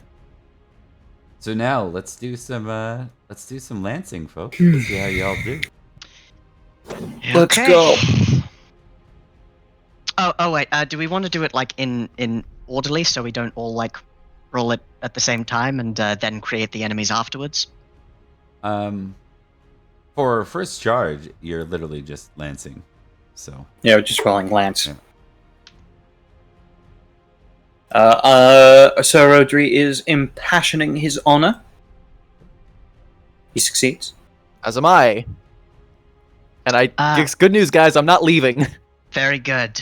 I have already rolled my passion in this case, plus- so I will continue. All right. +5 for the charge, 5 for the success, +10 in total. Critical spear. 13. Ooh. Critical lance. okay. Oh yeah, this is what we're looking for. Okay. And now we'll do a quick test of your opponent. Just a quick question. Do you want me to record glory for Sir Elroy? Might as well for now. We'll see what he gets. Okay, so first and At foremost, the end of the session, he's just gonna Dies. explode. It's not a big deal. Yeah. Indeed. the opponent in mirror. I love how Steam's gotten rid of its ability to hit an X to close out a pop-up. That's fantastic. I know. It's great, isn't it? Yeah. Like Your fuck off. opponent only has a mere 19 sword. Cool. He's at 18 lance. 3 is not going to score higher than you guys. So, Elroy, you're going to succeed at your opponent. Why don't you give us your horse damage and then add the crit tick as well, which is All right. d6. And then we're gonna move while that's happening. Actually, we'll let this finish out. 16 damage for horse. There's a Liam damage roll. Yeah. 16's not terrible. See, you It's got not 30. good for It's 66. not good either. It's really bad. Yeah. Pretty bad. He stays up, but he gets clobbered. So, Clobbered big time. all right, and then Take that win, you. go to the Born next. Born opponent, Thomas. We're fighting Melon. Sir Melon! You guys, Sir Melon. you guys Yeah. brought this into existence. We manifested it with our Yeah. with It's where our he with our joy belongs. of puns. It's where he belongs. Indeed.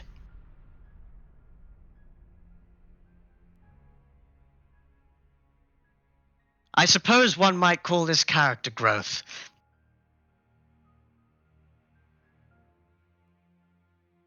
Get it? Because I'm besting the manifestation of my melancholy. There you go. Sure. All right, give me your horse damage, Thomas. You crit, he just succeeds. Absolutely. Mhm. It's Sir Melon. Horse damage. I love how that happened. Sir Melon. 19.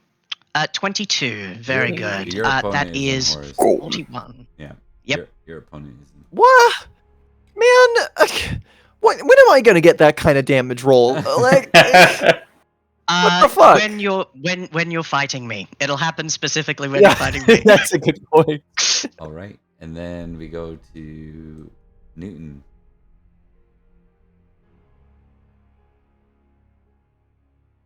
Wolfram. Wouldn't it be Rhodri versus the Loyalists? Oh yeah, my bad.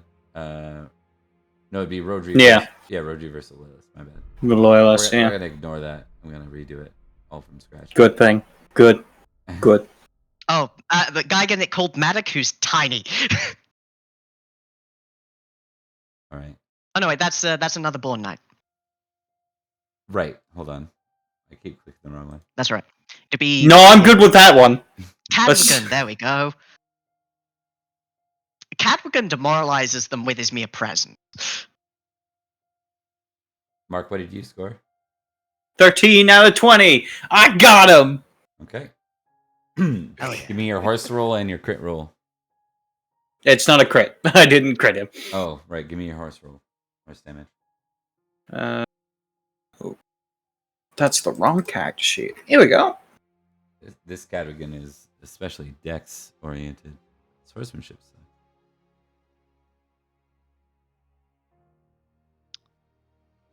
Did it work? Nope. I believe in you, Rhodri.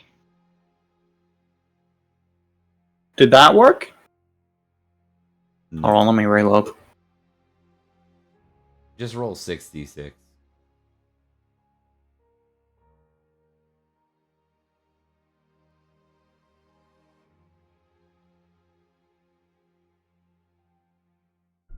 Difficulty 10. There we go. 23 is higher than his size. Not double Yep. his size though, so not going to drop him, but it's enough to make him test horse. And his horse is 16. He stays on, All right. but he takes the damage. Damn. All right, so the first exchange, no one like completely fumbled out. So I think it's going to be like a pretty contested. The Born is lost a little bit more thanks to Edrich's direct intervention in that exchange. I think it's going to bring us to a whole nother action, a whole nother round of this exchange. Mm-hmm. Yeah. Okay. So I'll ask Mark and Liam at this point. Do you want me to take over doing the general rules for your area? That's all I'm right. good for you to do that, yeah. Yeah. Okay. Yep, I can do that. Well, you got all As that well. stuff, so I think it's easier. Before we do that, should we resolve the morale stuff? Yep. Morale. Let me just get the.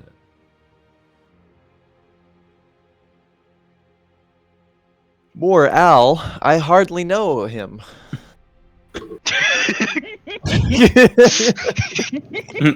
Indeed.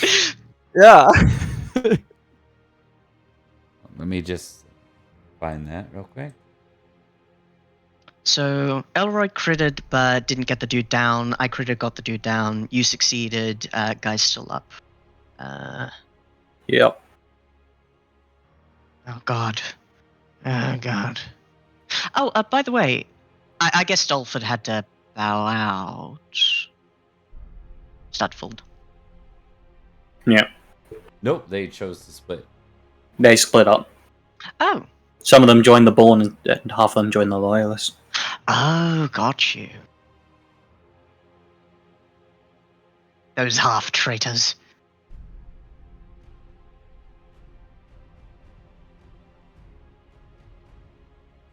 Yes, indeed. Okay, so what was the passion you went with? What did you inspire yourself with this time, Thomas? Love of family. Okay. You're gonna have a lower score this time through with love family. What is your love family? Oh, good. 20. Okay.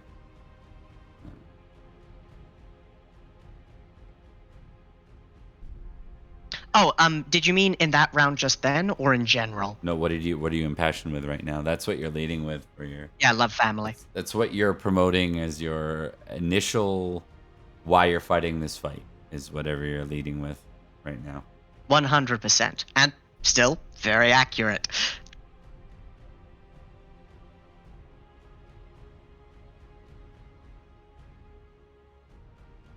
Okay, so you start at a whopping high 18, and then you Very succeed, nice. so you're going to be as high as 20. For Newton, Newton would have also went with Love Family. I think they're going to be in a very similar boat to. Actually, no, they're not. Newton is literally here for House Newton. So, Yeah. Jared's Love Family is. We're here for complicated geopolitical reasons. I'll give Newton a 16 though because they do have hired hands or hired, mercs in here. And then finally we're gonna go over to the Bourne. They did succeed despite the melancholy. We're gonna give a -2 to the melancholy. So the Bourne is fighting with 15. So everyone can. No one's under threat right now. Yeah. Is Brastius with Newton Manor as well? Yeah. Or a knight that Mhm. looked shockingly like him? Yeah. Yep. Interesting. The only reason I'm not sliding leftwards at the moment is because Leo's men's right there. Your attention is split between two enemies. All right.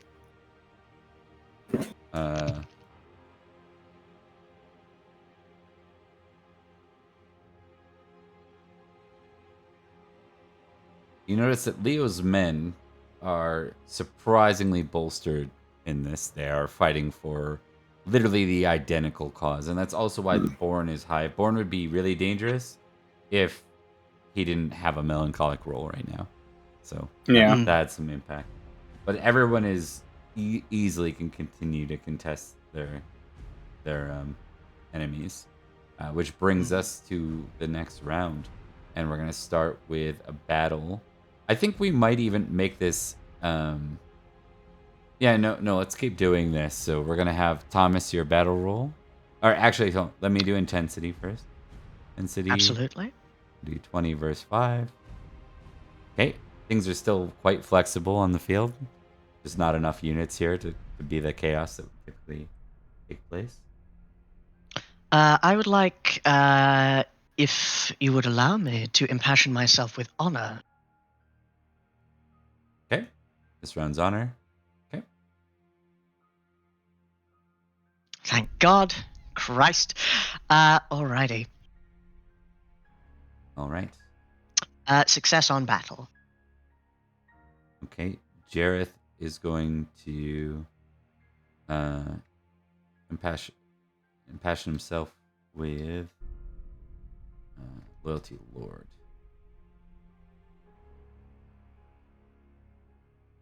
Okay. Can't believe he's more loyal to his lord than I am. That's a wake-up call. This is gonna be. I wouldn't say it's that much. 'Cause this loyalty lord is the default. It is so funny to me that the leader of the loyalist faction As low loyalty lord. has lower than 15 loyalty lord. That is some. Why do you? That is why some do you, fucking. Why do you think this is playing out the Yeah, way why it do you- is? Yeah. Exactly. Yeah. Look, Yeah. I fumbled calling it as a passion multiple times. It was 18. It was 18.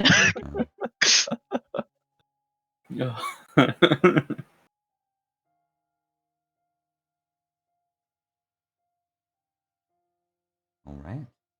Attaboy, Jareth. Attaboy, Owen. So does his melancholy and his passion cancel out now, or was it just for that one round? Technically, he's melancholy for 1d6 plus 5 days. Yeah, That's right. Which is definitely at least today. at least today. Yeah. All right. We're gonna go next to the individual, so we zoom in on the exchanges. We're gonna start with Thomas. Edrich there's not too much of an opening to go anywhere else, and he still absolutely has to hold the center so Hilfarm can deal with Leo's men and begin encircling. So he's going to keep whittling away at the Bourne. Yeah. It occurred to me I forgot that I wasn't part of literally the Bourne River. But I'm still mad. It's no longer personal. It's now professional. Yes. Not a crit. I rolled a natural 6 for a 17. Okay.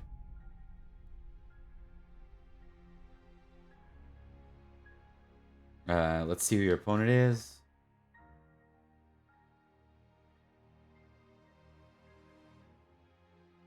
You're impassioned, right? Clued. I Clearly. am. Sly wood, as we've been saying. Clued. Dude. It's Claude. I believe in you, Spring Break. I believe in you, Spring Break. What? Hit him very That's hard. Don't hit me very I see. hard. I'm just a little guy. He... Oh, Okay. no, not even close. All right. So you get to deal your sword damage. 19. Above his size, far less than his. And he's He can't inspired, fail so his he can't fail the horsemanship. roll, Yeah. Yeah.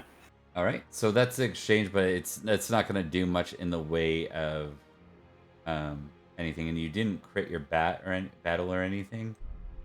I think in this case you're going to drop down 18 minus 1d. I was at 20.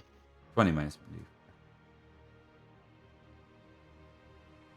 16. It's just hard to hold 20. It's a really hard. Yeah. I'll get it back. All right. That brings us. We're gonna zoom in on Mark and the Bourne as they fight. All attempts to fight off. Basically, Edric's caliber is what's driving the loyalists at this point. They've lost. Yeah. They've lost what you could argue is their most loyalty lord guys in the mix, right? So. Mm-hmm. Swarm them. Grind them all into the dirt. For Lady Ellen, of course. With that, Rhodri draws his sword and says, "Let them feel the power and the flow of the Great Bourne River." And he will draw his blade, and under his breath, he will say, "For Idmiston." And he is going to use his love of family passion. Hell yeah. Awesome. Success. Very nice. Plus 10. Show Let's see if my luck will kick back in or not. Hey, look at Yes. that. So Hey! basically, the only chance he can do anything is if he hits exactly If he crits. 17. Ah! Are you kidding me? Oh, wow. But I did- Well, I did roll an 18. Yeah. Yes. Yeah. You have the higher number overall. So. Yeah. Um. However, Yeah. and we're both using swords, so So you get a normal sword attack on him. Then is how we figured that. right. Out. And he gets a D3 damage here. I'd also take the D3 damage as Yep. well. Yep. Do we both take the same, or do you want me to That's- roll a D3? No. You take a D3, All right. and that's through armor and stuff, right? Obviously. Yeah. And then you can deal your normal weapon damage, whatever weapon you're using. Yep. How many H's are in Rhodri? Not enough, apparently. No. Enough to get an exchange. I don't think it really changes one thing or the other. And so we'll resolve intensity at the end. We're going to zero in. Rhodri is fighting a very good opponent, someone that seems to be doing very well. we're gonna go to Elroy next. Kill. All right, I'm rolling sword. No passion this time. No passion. Actually, I'm gonna. No, I was about to say maybe I'll actually test love of. No, I was gonna. Maybe I'll test hospitality. I'm like, no, it's not. That's not happening. Okay, cool. Yeah, so I'm just gonna roll my straight sword against this man. Okay. Ladies and gentlemen, let's make them feel welcome. Hey, Ooh, that's nice. not a bad roll from me. It's not bad. That's a very good roll. All right, let's see who your opponent is on the Newton side, or on the Mir side, rather. On the mirror side, yeah. Oh, this Mir guy is shit. right. Look at his This size. guy's chump. He has to crit to beat me, or impassion himself. He does not. So yeah, you get the better of him. Yeah, you get the Hell better. yeah. So you get to deal your normal damage. 13. Look how many fucking ones. For fuck's sake. God. I hate this game sometimes. I hate this game. It's not the game. It's me. I swear to God. I know it. I know it is the game. Wait. And it's not me. But it's not I the know game, who it's to me. blame. Roll 20. Yes, roll Every 20. single time. Look at that. I He got has it out for 3 me, I ones, swear. 2 2s, and 1 6. Needless to say, I mean, you guys are all not in terrible shape. Like, you all succeed. No, we're doing fine. But like, come on, man. My life might depend on this someday.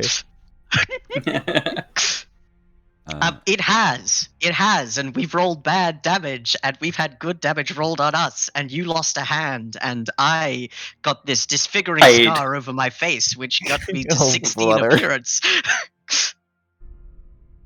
I used to be beautiful once. Okay, I'm just copying these down so I can follow them again. They're from last round. Okay. Yeah. So Born is down to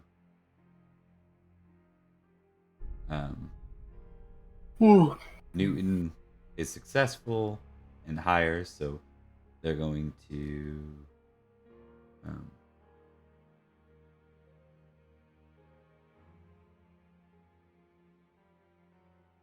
The people of Newton Manor are happier than we are. This cannot stand. I am the merry man. Newton's high right now. Born is not doing. Born has the 12. Mir is down to 10. Hill Farm's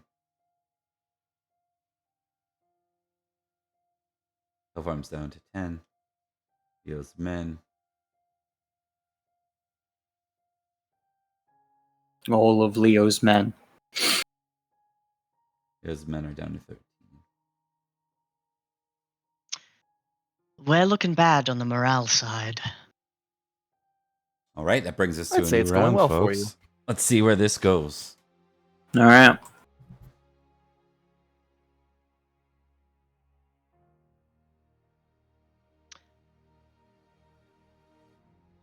Impassioning myself with loyalty, Lord.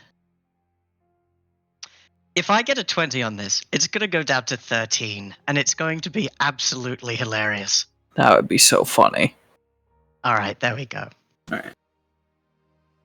He does care. He does care. He's just very sad all the time.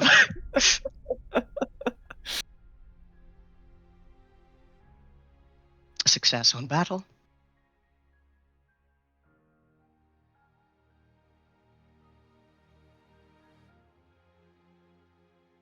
Just squeaks by with his shitty honor.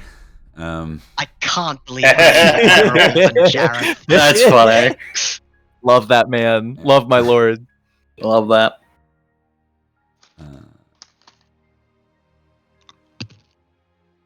Zach, if you're still up, will you please come collect your brother?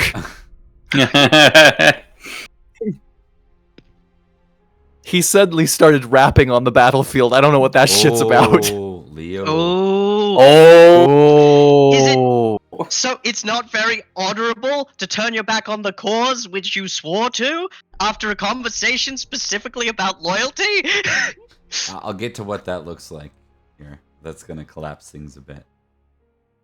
He turns around and he decks Sir Leaf. So in the meantime, while we wait for that one, who else did we have? We had Erwin. Sir Leaf's on my list for very petty reasons, but he's on it regardless. Some knight told you one time that he sucked. Exactly. And also, he whacked Virgil in the back of the head and tried to whack me in the back of the head, and I didn't whack him back hard enough. So I owe him pain. All right, intensity is still crappy, so people can do as they will. That's gonna bring us to you made the individual battle roll, so I guess I still get to do Leo's honor here, or his battle roll still. Mm-hmm. He's he's in for this round. Well, he's mad. So technically he's under the GM's control. He sells it, So yep. Erwin.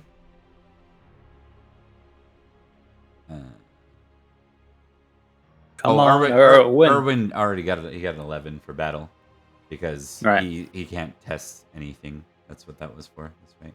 And then intensity for tested. That's everyone. Jarrus got a 12, but we haven't done Jarrus battle.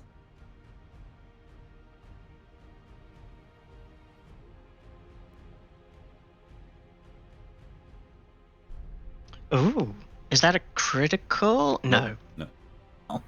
Team. So we'll just test Mir. Mir's squeaking by with a success at least. And Hillfarm. Hillfarm is not squeaking by with success on their battle roll. So this is going to be really interesting what happens up here. Yeah, definitely. Mm-hmm. Okay, Because so the commander's mad, but also... Yep. Let's What a fun day. Yeah, let's see what happens here. We're gonna start with Thomas as we zoom in. I'm legitimately more interested about what's happening with Leo's man. But absolutely, let me make the roll. Sword. Same roll again. Natural 6 for a 17. Sword. Sword. All right. Gun. Your opponent. Oh, Nerth. Nerth seems tough. It's Nerth or nothing. We gotta nerf this guy. Yeah, look at that morale loss. Christ. 2. Okay, 1d20. Nerf too strong. This might hurt. 1d20. This might hurt.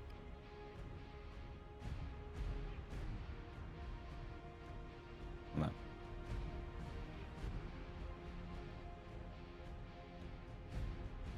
Scruffy Nerth herder. Nope. He's still. Oh, thank God.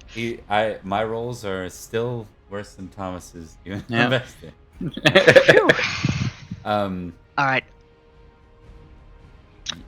Even if I get above his size, I can't knock him down because he's impassioned. And I get exactly his size, so he has to roll at least. Yeah. But yeah.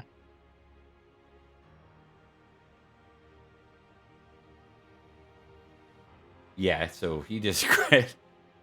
Actually, no, he wouldn't quite have that, would he? No, he'd have a horsemanship of He rolled a 17. 20. So still would have crit. +3. Why would +3. 17 plus See, there's 3. +6 to it. Horsemanship is 17. But his horsemanship's 15. No, 17? Oh, it's 15. It says 15. Yeah, that's right. You're right. So no, he wouldn't have crit. You're right. Doesn't matter. It wouldn't affect. You just He succeeded. just would have looked fancy. That's all. Yeah. Okay, so Thomas, you get the best of your opponent, but it doesn't do much. And in this case, I think Erwin, despite being melancholic, is schooling you in battle right now. So the Borns. Nerf was really scary, you guys. We gotta see Nerth return. Minor exchange there. we're gonna see. We're gonna zoom in on the Born now. I'm gonna go to Rhodri. All right. Rhodri, Rhodri, you gotta take a dive. Loyalty Lord, Failure. But I don't think it's high enough that I get a negative. It isn't. Yeah. So this is just sword. It's almost like 14 on the 20. new system encourages you not to have, like, keep a couple of your passions lower. Exactly, yeah. Um, That makes sense! I want to be insane and good at killing. I don't know about you guys. okay, so sword of 14, Mark, you're gonna fight a loyalist knight with a good sword. Oof. Come on, roll But like shit. Yeah, I did. Don't worry. I come through at the best of times with those bad rolls. Woo. Can't wait to play AP's game next week and just suck at everything. I know, right? 21. He's got to make a roll to see if he's still horsed. Come on, He's not an orc. Yeah, he's still up. Yeah. These are like little back and forth pieces, just Weird. tiny bits. That brings us to a zoom in on Elroy. Isn't that weird? All right, cool. Let's sort it up. Now, question, Bob. Are we doing it like last time, where we're kind of calling it once it gets to a certain point of no return, or are we to the last manning this? I don't know, return. Sorry, what do you mean by that? My only reason is I have two really good passions that I want to save for having to kill Edrich. So I'm just kind of sussing out whether that's going to happen or not. I guess I wouldn't know, right? I wouldn't know. All right, I'll hold on to him then. I'll hold on to him. I do fine enough with sword, he says, hopefully. All right, you're fighting a mere knight. Nothing mere about this, Not a great situation. Mm-hmm. 18, he's gonna get the better of you. 23 damage. Ooh. Oh, That's horsemanship, yeah? Yeah, you can choose. If you got a low horsemanship, you can choose to impassion yourself at this point. It's just not going to be used for the rest of the round. I have a 15. That's Do you think you can 75% risk chance. it? Oh. Hell yeah. I do a backflip. Yeah, Backflip off the horse, back onto the horse again. right? That's impressive. All right, Legolas, that's another 15 glory. I guess it's gonna if Newton doesn't do well in their battle this round, that might determine. Actually, no, I think we've determined that they did well in their battle. So, Yeah. This is gonna change the intensity even more. All right, so that is all the exchanges, right? Mm-hmm. Yep. Except for what's happening up north, but yes. Yeah. I'm just gonna. Okay, so for what's happening up north. Thomas, you want to see Sir Leo cry so bad it makes you I look do, stupid. I really do. Like, Hill Farm just failed normally, but like Leo's men failed and got mad, so I'm looking to see what happens. Okay. And here comes Edrich with the steel chair. Thomas, It's not even me, it's the psychic impression. Give me 2 D100 rolls, please. Absolutely. Here comes the ghost. First below, one, at and, the top and these were D100s. First one is 10, second one was 19. Right? Jesus Christ. Low rolls all around. Yeah. Oh. Okay, so Huh? we established a couple of things, if you remember. Oh no. Whatever you're about to say. Oh no. So let me see. That's a terrible something really terrible bad. thing to hear your GM say. Just so we're all we aware, you established- agreed so to we're this. all aware you agreed to this. You were made aware of the circumstance before it happened. I'm not the asshole. Okay, so Leo ends up in a one-on-one duel with the dame female knight that runs Hill Farm. Mm. And she... I'm a huge Leo. fan of her ever Yeah. since she kicked butt last tournament. and she unhorses him. And starts to move towards the banner of Leo's men. And he pushes himself back up and grabs at her reins. And she falls off and breaks her neck on the battlefield.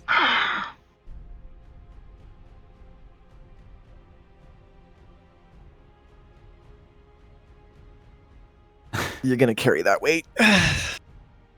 Leo's gonna carry that weight. I know. I That's what won't I'm be talking about. pathetic, Yeah.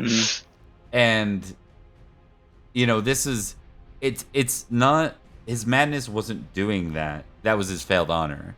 His madness is realizing The that reaction he just to murdered her. Yeah. Yeah.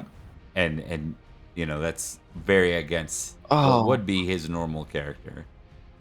And he's in Oh, Leo. he's completely fucked himself over. yeah. Yeah. Politically, too. Oh, honey, he's having a really, really bad day. So there's something very specific though that's going to happen here. Leo's going to get a minus 1d10 to his or sorry, I was using 2d6 plus 2 to his the morale. Mhm. 8. Fuck, bro. Minus 8. And then I'm going to roll for Sir Bar.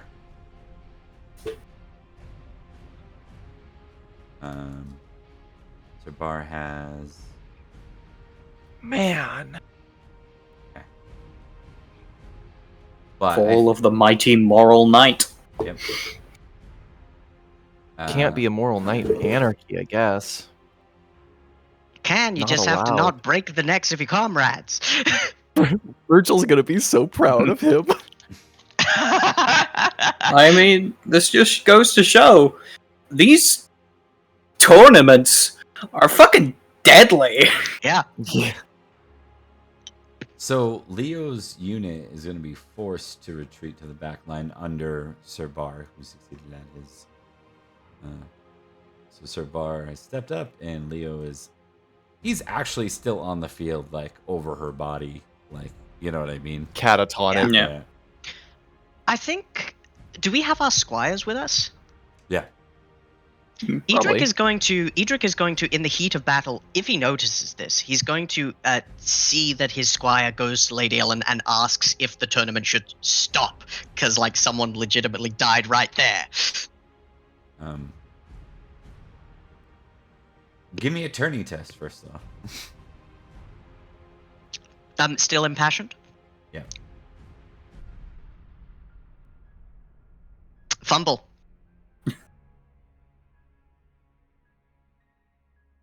Wow, this is going to hell in a handbasket. Yeah, this it is is. literally gone to fucking hell and back. Yeah. Jesus. Okay. So there's a couple of other things. When Hill Farm rolled the 18, she doesn't have a battle 18. So she failed. So she was actually doing worse than Leo's men. So, and then we just rolled. Well, Leo's men failed battle as well, so... Right. Yep.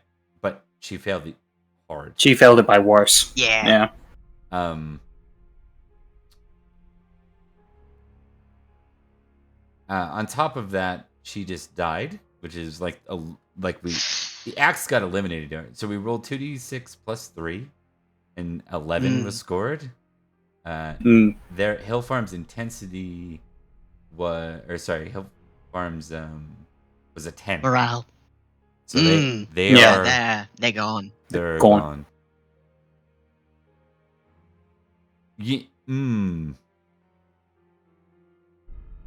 This might get even more nasty. We'll see. Yeah. My Christ. Ready for this, guys? Ready for this? Yeah. Let's All right. go, dude. Hit us. Oh, Oh no! Ilfarm breaks and moves into the retreating Leo's men. Yeah. Shit.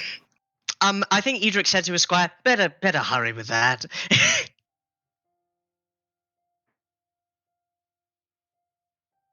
All right.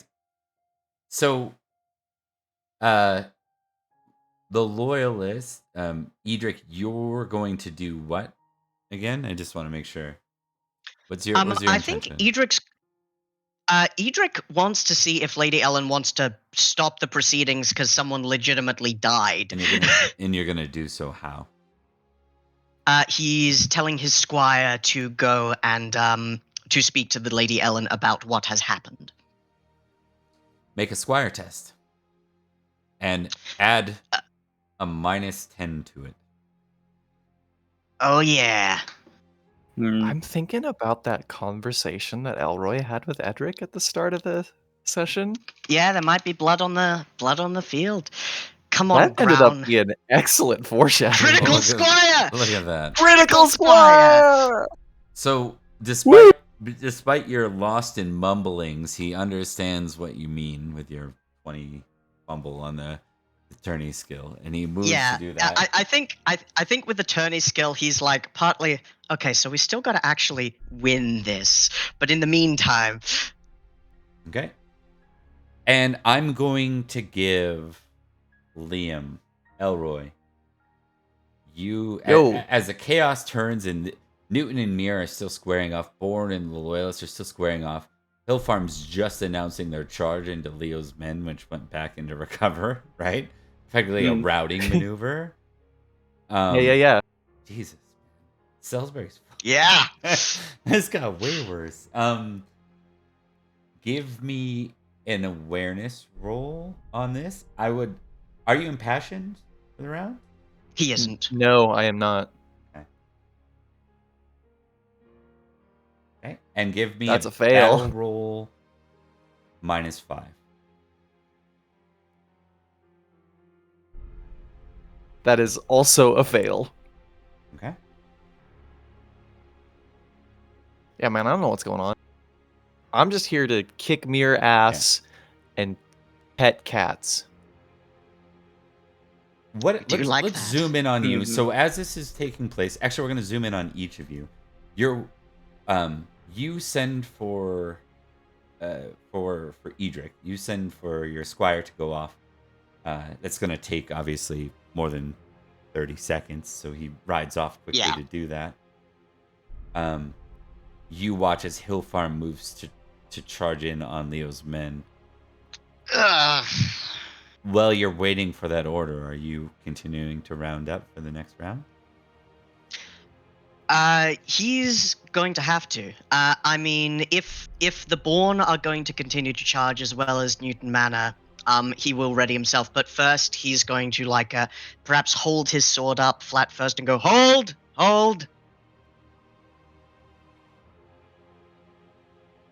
Give me a battle test and give me this with a -5 because your attorney fumbled earlier. Yeah. Oh, I went full screen for some reason.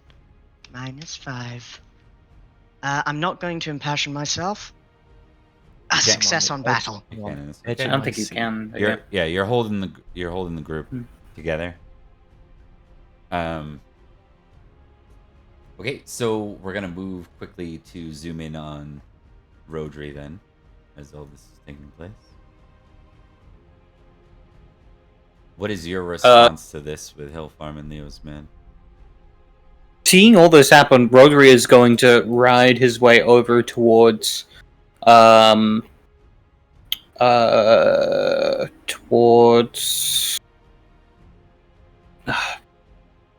to find his name, the commander of the Bourne.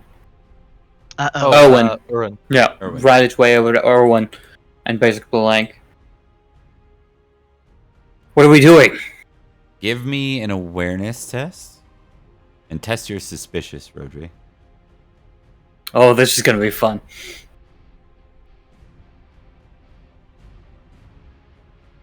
Okay. Failure and awareness. I should have made you. Let's do this in reverse order. If you pass your suspicious, you got a +5 to awareness, is what I meant to say, but my brain didn't do that right. But you didn't anyway. I failed? Yeah. You're very suspicious, but in this case... You watch as like a knight kind of moves past you at a quick speed, and you're like, oh, okay. They're one of the born knights. You don't recognize them, but they're one of the born knights. Yeah. You make your way to... you make your way to Irwin. Mm-hmm. Irwin says, "We ready for now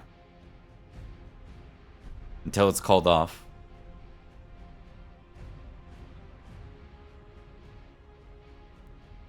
Is that a good idea, Sir Owen? If we don't, then we forfeit. Very well. That Rhodri falls in line with everyone else. All right.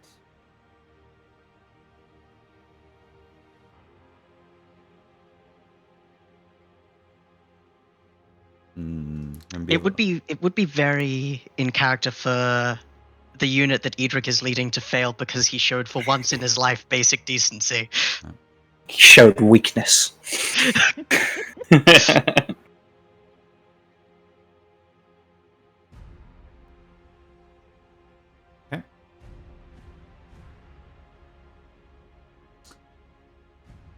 In the chaos, you're fighting away.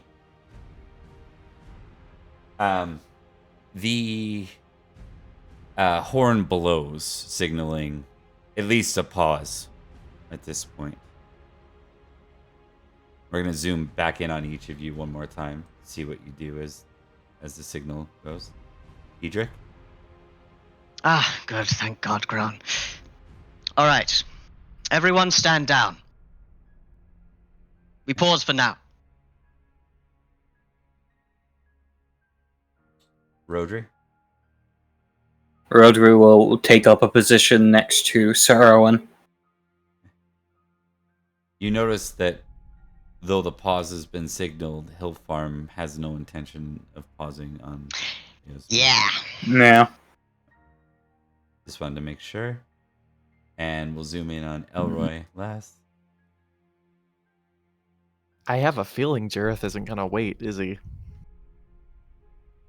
Are you going to turn around and look for his order? I don't know. He failed his aware. He doesn't know what's going on. He's completely unaware. Yeah, but you hear the horn sound. What would be your action in turn to that? It means like you would know enough to know that means that that's an order to pause. Yeah, I think he'll check Jareth. What's Jareth doing? Okay. He's following his lead on that. You turn around to look at Jareth, and you see blood drooling out of his mouth. He pitches over onto the field. Elroy's disqualifying himself. He's getting off the horse and rushing to his aid. Okay.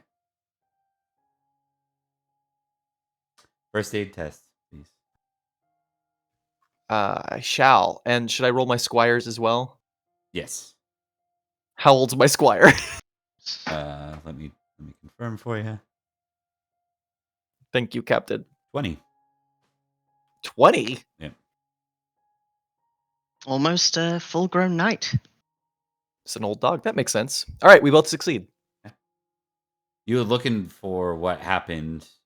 You end up turning him around, and you find what looks like an entry wound right about here on him, right about on his back, just below what would be the finer part of the armor. On his back?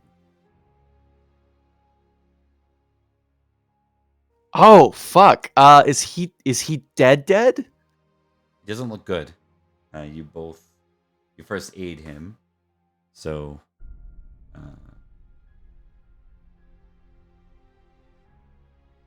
2. He's not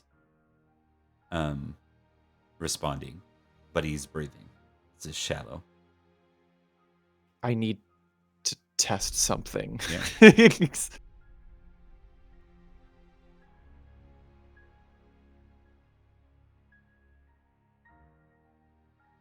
Oh, it is a higher success. Even though I think love... Okay, so here's how I think this looks. I think there's a moment where Elry, like, gets ready to try to move him and carry him to whatever medical professionals they have on the outside of the ring. But I think there's just a moment where, like, he freezes and just waits for a sec, like hesitates for a second, and he's clearly thinking about something, and then his squire, like, sir? And he kind of blinks and he's like, right, and he lifts Jareth back up onto his shoulder and tries to take him out of the ring to somebody who can patch him up, save his life, hopefully. Okay. All right. Well, then. I think we're going to be going into a 497 par 4 for this one.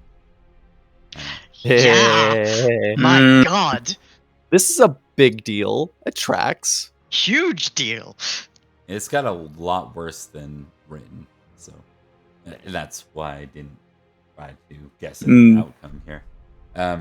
So we have Leo's men getting ridden into by Hill Farm. Hill Farm's leader dead. At Leo's hand. At Leo's hand. Mm.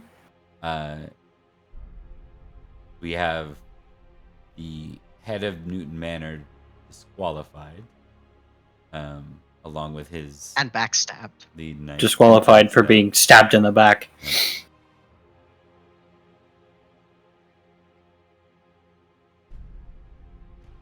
I don't know about you guys, but I feel fantastic. All right. Here's what I'm going to lead. I'm going to leave with this, and I wasn't expecting it to be this way. But Lady Elaine, the Countess Ellen, Ellen. Thank you. Mm-hmm. Elaine is Gareth's wife. It's mixing it up. The Countess Ellen calls for the 4 remaining. She disqualifies Hill Farm and Leo's men. Mm-hmm. And then she asks for Erwin, Edrich, a representative of Newton Manor, which ends up being some guy. Sir Anvil will ride forward. And the head of Mir, whom I forget the name off the top of my head, but we know him. I want to... You know what? It's not important. The head of Mir for now. Reaches the 4 and says, "We've seen more blood than I'd like to see. The death of one knight, and perhaps 2. Who was the second? Sir Jareth was taken off the field.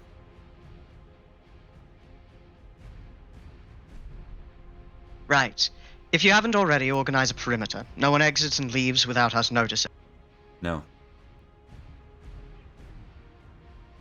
Sir Edrich, all 4 of you.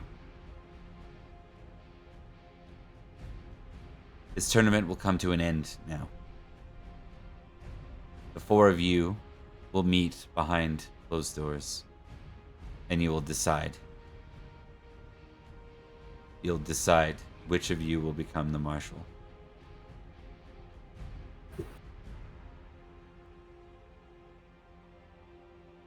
Ooh. Understood. When will this meeting take place? It's very clear that Edrich is...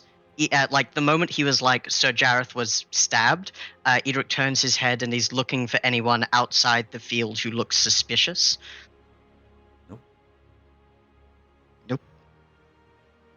No one looks suspicious.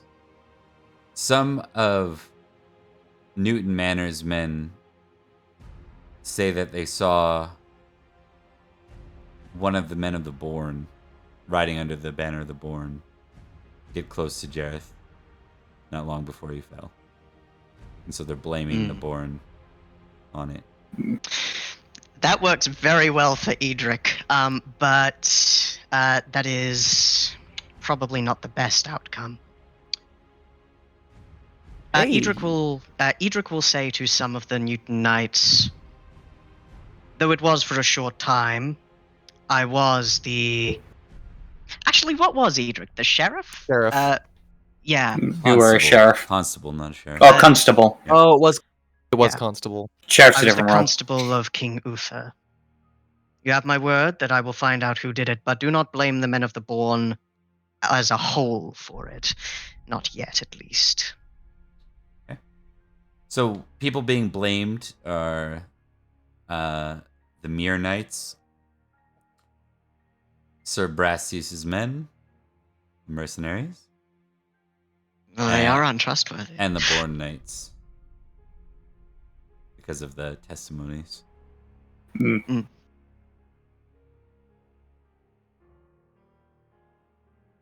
Rhodri, I want you to test attorney for me.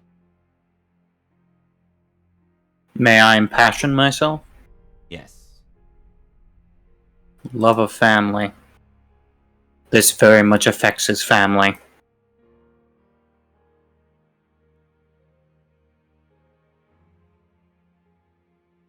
Nope. Fail. Yep. Nothing.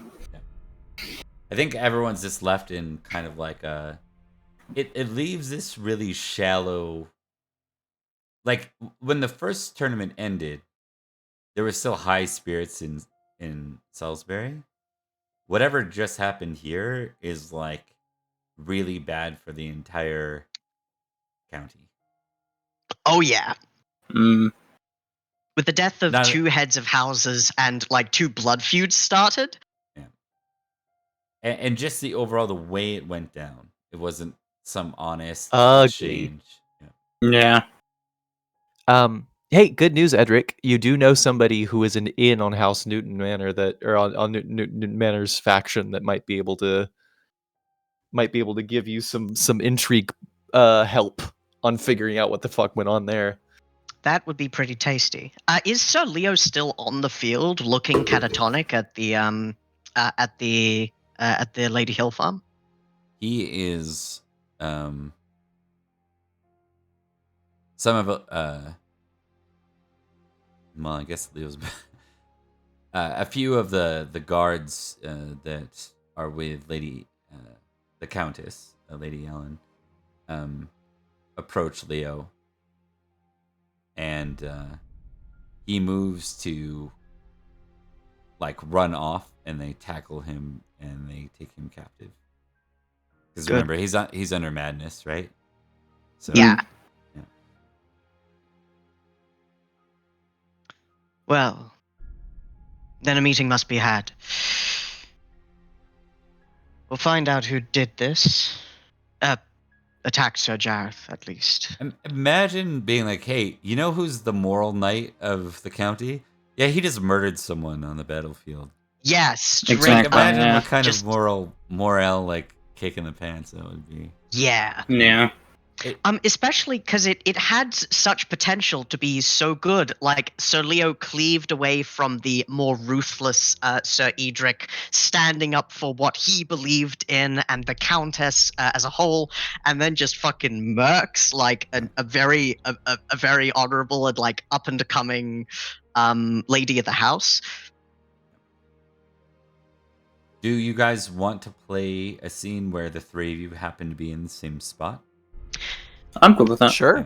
I would good be with willing that. to do that too. I do have to go in about 20, That's what I'm 25 thinking. minutes, so I This will can be the start last looking at Yeah. the update. And I'm going to step away Yes. for a minute. Let's go ahead and say that you're brought in as kind of a group of Lady Ellen's, not trusted, but you know what I mean. You're within the not suspicious category. So, I cannot believe that Edric's considered not suspicious. Honestly, it'd be the first one. In fact, Now you succeed. Yeah. Now Yeah. you succeed. All right, I'm gonna leave you guys here. We'll say you're like in the courtyard or something, not far from the field. Mm-hmm. Back in 2 minutes, but go ahead and dive in. So, before we get down to matters of determining martial natures, you say that some members of your party saw a Knight of the Born in in their livery, within close proximity to Sir Jareth. That's what has been heard. Some of the men say that. I don't doubt their honesty. The Born would not sabotage someone who would stand with us. Clearly, this was the result of someone else's influence. That's my theory as well. Unless there were competing factions within the Born, or one individual seeking to strike out, there's no reason why this would be a stratagem on your side, For what particularly during reason? a tourney. Yes, to sabotage any chance we had at victory. No, this is surely not something of our own. I agree. My question is this. Would this have happened regardless, or was it an opportunistic strike when they saw the chaos and are branching off once Sir Leo slew the lady of Red Hill Farm? Was this something that would have happened anyway, or something that would have not occurred had everything gone smoothly? If you want my opinion, I think the Born's presence or sighting is a coincidence. I think it was someone within his own manor. The place in which he was struck, several Newton Manor knights saw Born soldiers nearby, but Jareth was struck very plainly in the back, in a place that would have done the most damage. I think the only person that could have reasonably gotten in that position was someone within his own house. I have failed in my task in protecting him. We were focused on entirely separate threats. You are not to blame. But for all my quarrels with him, I do not believe Sir Brastius, nor the men he chooses to spend his time with, would do something like this. Of the men within your retinue, do you believe any of them capable of this sort of treason? No. But Jareth kept difficult company at times. Many of his knights were mercenaries. It's possible that play backfired on him. Would be very easy for someone under another banner to have been fighting under his with a blank heraldry. Then here is what I propose. The spectators, I believe, will be among our best assets. They must have seen someone leave, as I'm sure someone would have had they successfully struck within someone's back. Unless they decided to mingle back within the battlefield, a dangerous prospect at best. I disagree. I think most likely they stayed. They would have no need to. You saw how the fighting was getting. It could have been played off as anything, and if no one directly spotted them, it'd be easy to get lost in the crowd. Or hell, maybe it's a recognizable face.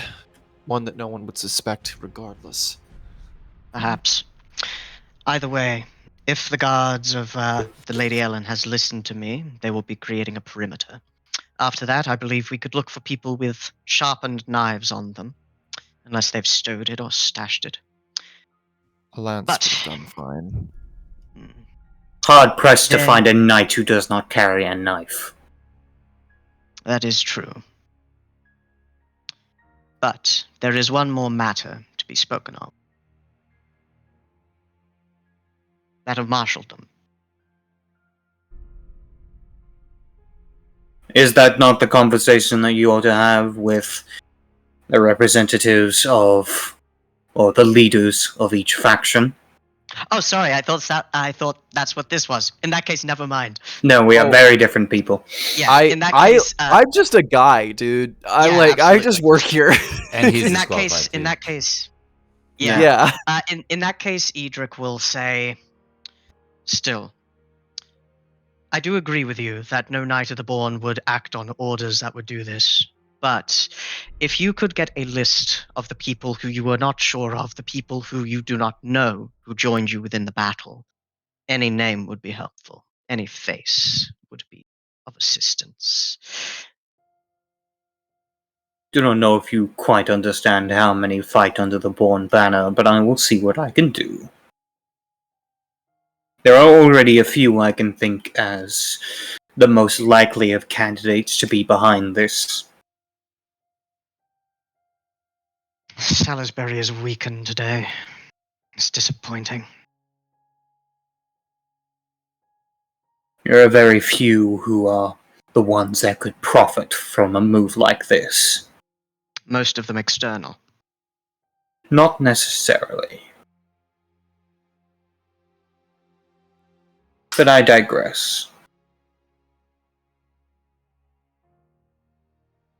We should look at who benefits. We should look at who could have done it. And we should look at who are the most likely to. Indeed. But yes, there is more to do tonight. All right, and then I'm going to do one other bit here. Every time someone close to Edrich kind of steps away from him, they go into mad. I got to ruin everyone's deal here. Why got to be like that, Thomas? I make him crazy. Real Housewives of Arthuriana.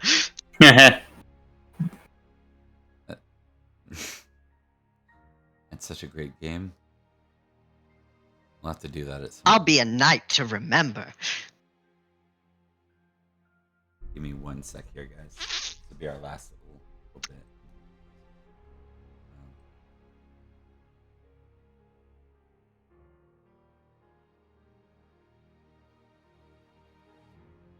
Mark, this random mystery person did what we never could. That is true. Dude, Bob waited for so long until the one day that I was playing a character that would give a shit.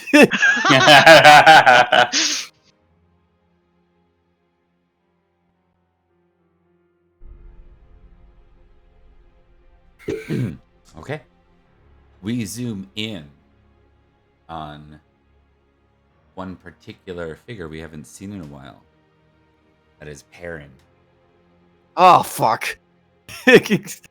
Hello, hi, hello. Perin, you, when last we left off, you had made it to Melahut. You had been assigned as effectively a slave and positioned to the stables, but you managed to talk your way into, and I'll let you describe what you recall for what you talked your way into, or as a better position. I'd say over time of being there, I think Percy was just very good at being in the peripheral of important things that were happening. And consistently, he would have good advice.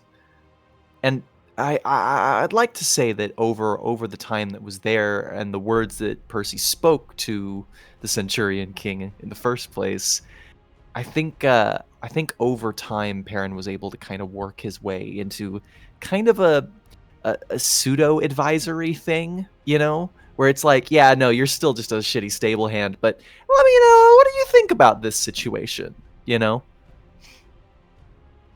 I'm thinking that maybe what I'd you would like. have doubled as something in the court, where they use you for advice on Logres.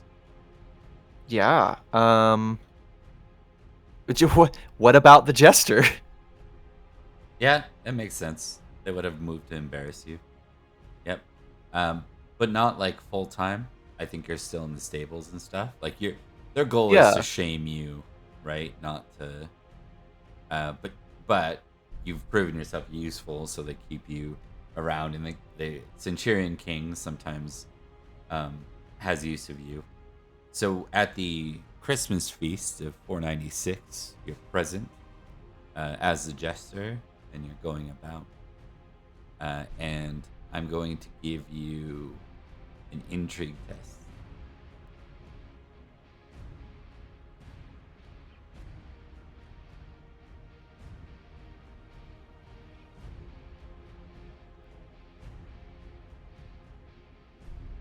And then what was that year again? 496? Yeah. Perfect. Okay. You end up close to King Herod of Melahut, far to the north. And it's here. Move back to this. Let's get you dressed up in the right outfit for this one. One sec. Yeah, I feel like we need to see what Percy looks like these days. So. Put on your clown suit. No, Honk, honk. we don't have that ready. But, you know. I don't need to put on makeup because, if you'll notice, the deathly pallor. I need to put on makeup because I am a clown. You end up close to Herod, who is the Centurion King, and you're there amongst his local sort of trustees, Lady Anest, his own sister, and a number of others. And there's a conversation between him and another woman. King Herod says,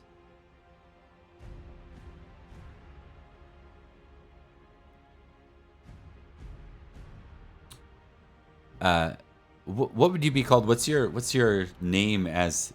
Are you the king of the bean right now? What are you? I don't know. Let's see. What's a Percy pun I could do? Percy Worsey. Percy Vale. Percy Vale. I like that. I like Percy Vale. No. All Too right. close to Percival. Yeah. Way too close. Needs to be embarrassing. All right. Let's do. What about Oh God, I'm trying to think of it. It's something to do with the. Nursey. No, something with his fucked up missing arm. Like Stumpy? Yeah, what about Stumpy? Okay. Yeah, I like that. Okay, Stumpy. Stumpy the mostly harmless. I'm only half armed. He barely ever remembers you. He just remembers you from Logres. So at some point he says, Percy, or he says, Stumpy. Yes, my liege. You said you were from where again? I don't remember, my liege. Somewhere in Logres, I think. Based on where I was found. Well, you know. But my memories. Sorry. My memories get stronger. My memories get stronger every day. Ask away, and I might be able to provide you with some satisfaction. I have some interesting. I have an interesting question for you. You said your memory gets stronger. Do you know much about House Newton?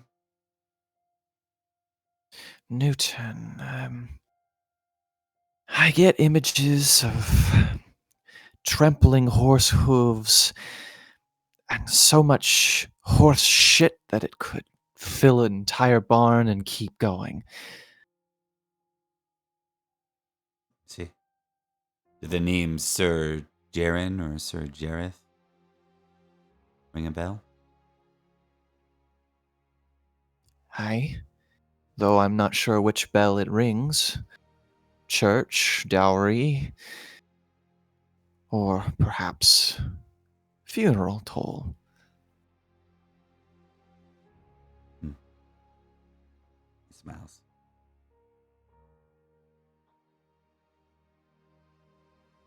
He looks to the lady and nods.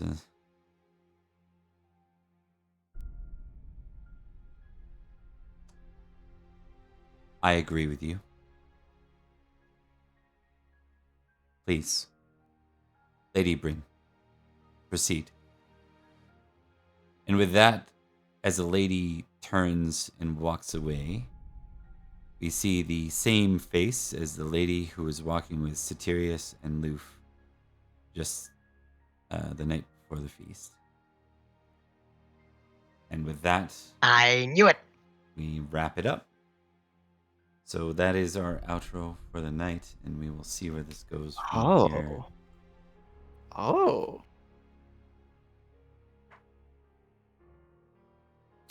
I'll give, actually, before we do that, I'll give Percy a... Actually, we gave you an intrigue test. You remember overhearing little bits. I forgot to mention this. You remember hearing little bits and pieces of their conversation beforehand, because now you're like, ooh, that's interesting. What were they talking about? Mm-hmm. And you remember overhearing the return of Duke Corneus and how Jareth, or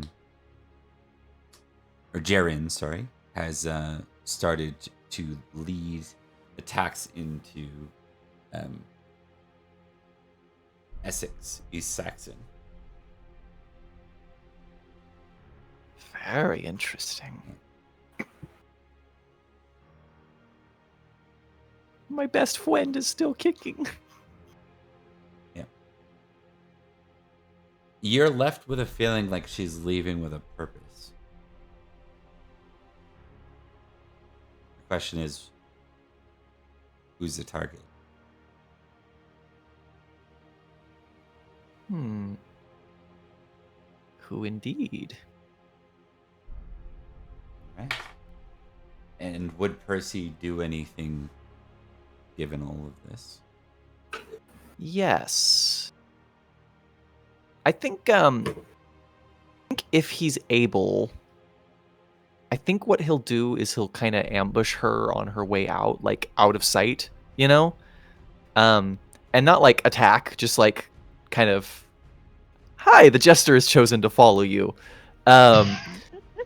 And as they're walking, he'll I'm trying to think of something ominous I could say to get her attention, but not give myself away too much. I think what he's going to do is he's going to be like,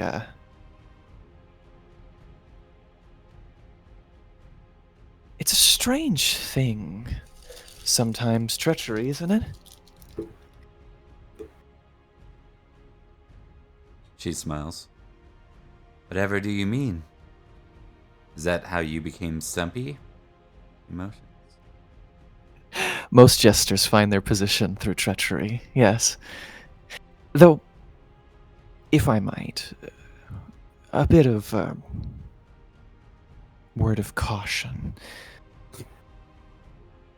There is always a price when those try to play tricks. I think what I've learned, the best kind of pranks are done when someone else is left holding the bag.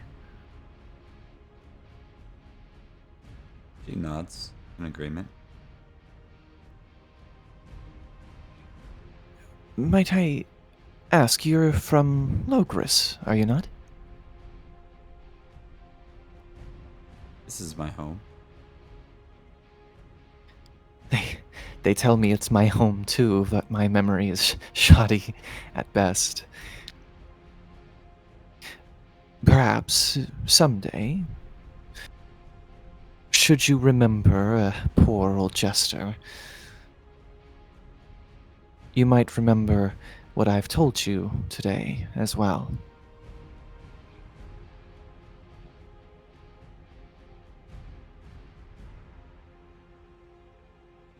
Shrugs. You get the impression that there isn't really anything you've delivered for her. Like, that's the impression you get. Like, it's a... What did you give me? Exactly. I think he kind of smiles and he goes, there are those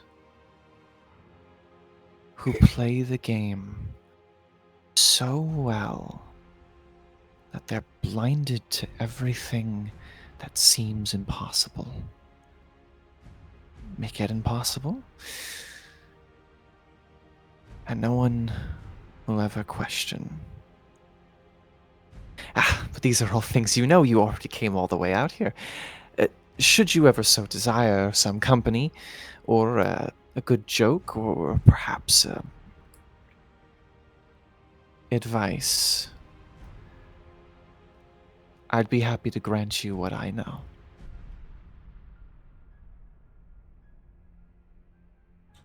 She nods to that, smiles, and walks away. All right. And he returns to the party. Okay. So here's the question behind the scenes as we close out. If given the opportunity, which we're not going to see on screen, would Percy sell the information he knows? Would he sell out Newton Manor? Would he sell out Jareth or Jaren? Or would he try to direct her one way or the other? He would. That's kind of what I was hoping. I was hoping I might be able to get a little of that. Yes. Jaren not. He would absolutely say that Jaren is more direct with the ability to talk. Jareth, yes, with the ability to like talk to her a little more openly about it, or at least a little more directly. I think the general vibe would be that like Jaren is easier to predict. Jareth is the danger. So if you're going to hit one of them, hit that one. Okay. And he would absolutely give whatever information was necessary. All right. Well, we'll see whether or not that happened in the future, or if it came from elsewhere. We're gonna go ahead and close there, guys. Why don't we go ahead and do some really quick outros? Keep it to like 20 seconds, 30 seconds each. Thomas, you can go first, because I know you gotta get out of here. Thank you. Hello, my name is Thomas. I've been playing Sir Edrich of Winterbourne Stoke, leader of the Loyalist faction, and honestly, incredibly bad for Salisbury. Fine for Edrich personally. Mark. Oh, I'm sorry, I didn't see you there. I was just checking out our handy-dandy Discord. By the way, did you know we have a Discord? Come check us out. I have been Mark, aka the Cat's Meow, here for this lovely game, playing Sir Florence and Sir Rhodri for my time. I hope to see you guys when we are next live. That's me. And Liam. I'm Liam. I played Sir Elroy and also a little bit of Sir Percy / Stumpy. Just Percy, actually. I had a wonderful time, as always. I'm going to keep it that brief, though, so that Thomas can leave for stuff. Awesome. All right, guys. Thanks for watching. We're back every Sunday, Tuesday, and Friday with more of the Pendragon. 3 different games, but feel free to join us for any of the 3. There is some connection in Anarchy. Thanks for watching, and we'll see you next week. In the year of our Lord, a mournful chill hath settled upon the realm of Britain, for it hath endured a desolation of 16 winters, bereft of a high king to guide and unite the land. The Supreme Collegium, entrusted with the sacred duty to anoint a rightful sovereign, hath faltered in its solemn task, lamented the whispers among the people. The 9 surviving legates, their voices entangled in a web of protocol and precedence, hath failed to act. Alas, it seemeth the twilight of the Collegium as a potent body hath descended upon us. Throughout the land, tales abound of tribute paid, but alas, it floweth not into the coffers of a worthy ruler, but rather into the hands of invaders and those ill-fitted to the throne. The noble lords of Logres, once stalwart pillars of our realm, hath been laid low, though some secrets lie shrouded in mystery. Duke Ulfius, a survivor of many a harsh winter, findeth himself enshrouded in whispers of a shadowy alliance with the treacherous South Saxon. Duke Corneus, long in hiding, hath emerged from the shadows, and as he journeyed northward with exiles from Hanton, a fateful clash hath erupted at the border of East Saxon. In the wake of many a raid upon Caerwent, key strongholds once lost hath been reclaimed. The Irish, like a relentless horde, wage war upon the lands of Gales, swarming in their thousands, akin to vermin unleashed upon the fields. Norgales, in the throes of despair, offereth tribute to the mountain tribal leaders, known as the Three Cadlus. These Cadlus, in their quest for willing souls to join their cause, dangle the allure of plunder. Yet, little plunder will be found in battling against the Irish. In the heart of Cambria, the kingdoms of Scavalon and Cameliard convene beneath the banners of peace, a meeting graced by the presence of the illustrious kings Leo de Grance and Ninteliad. King Idris of Cornwall hath need of willing souls, and the castellan of Castle Dimmock in Tintagel doth seek volunteers for his cause to defend against the King of Cornwall. King Cerdic of Wessex, ever the ambitious warlord, raiseth a formidable host, and seeketh the aids of mercenaries. A fleet of ships, a foreboding harbinger of strife, hath also been amassed under his banner. In the fabled lands of Salisbury, the great Marshal's tournament hath been postponed, for news of turmoil along their western borders hath reached their ears. The Castle Woodhouse, a bastion once held by the late Prince Madoc, and a hoary hill fort of Westford Castle, are said to have fallen under the dominion of mercenary armies. Yet the superstitious whisper of fey-folk and giants, laboring to reclaim what was lost in the days of Uther's invasion of the magician king's Summerland.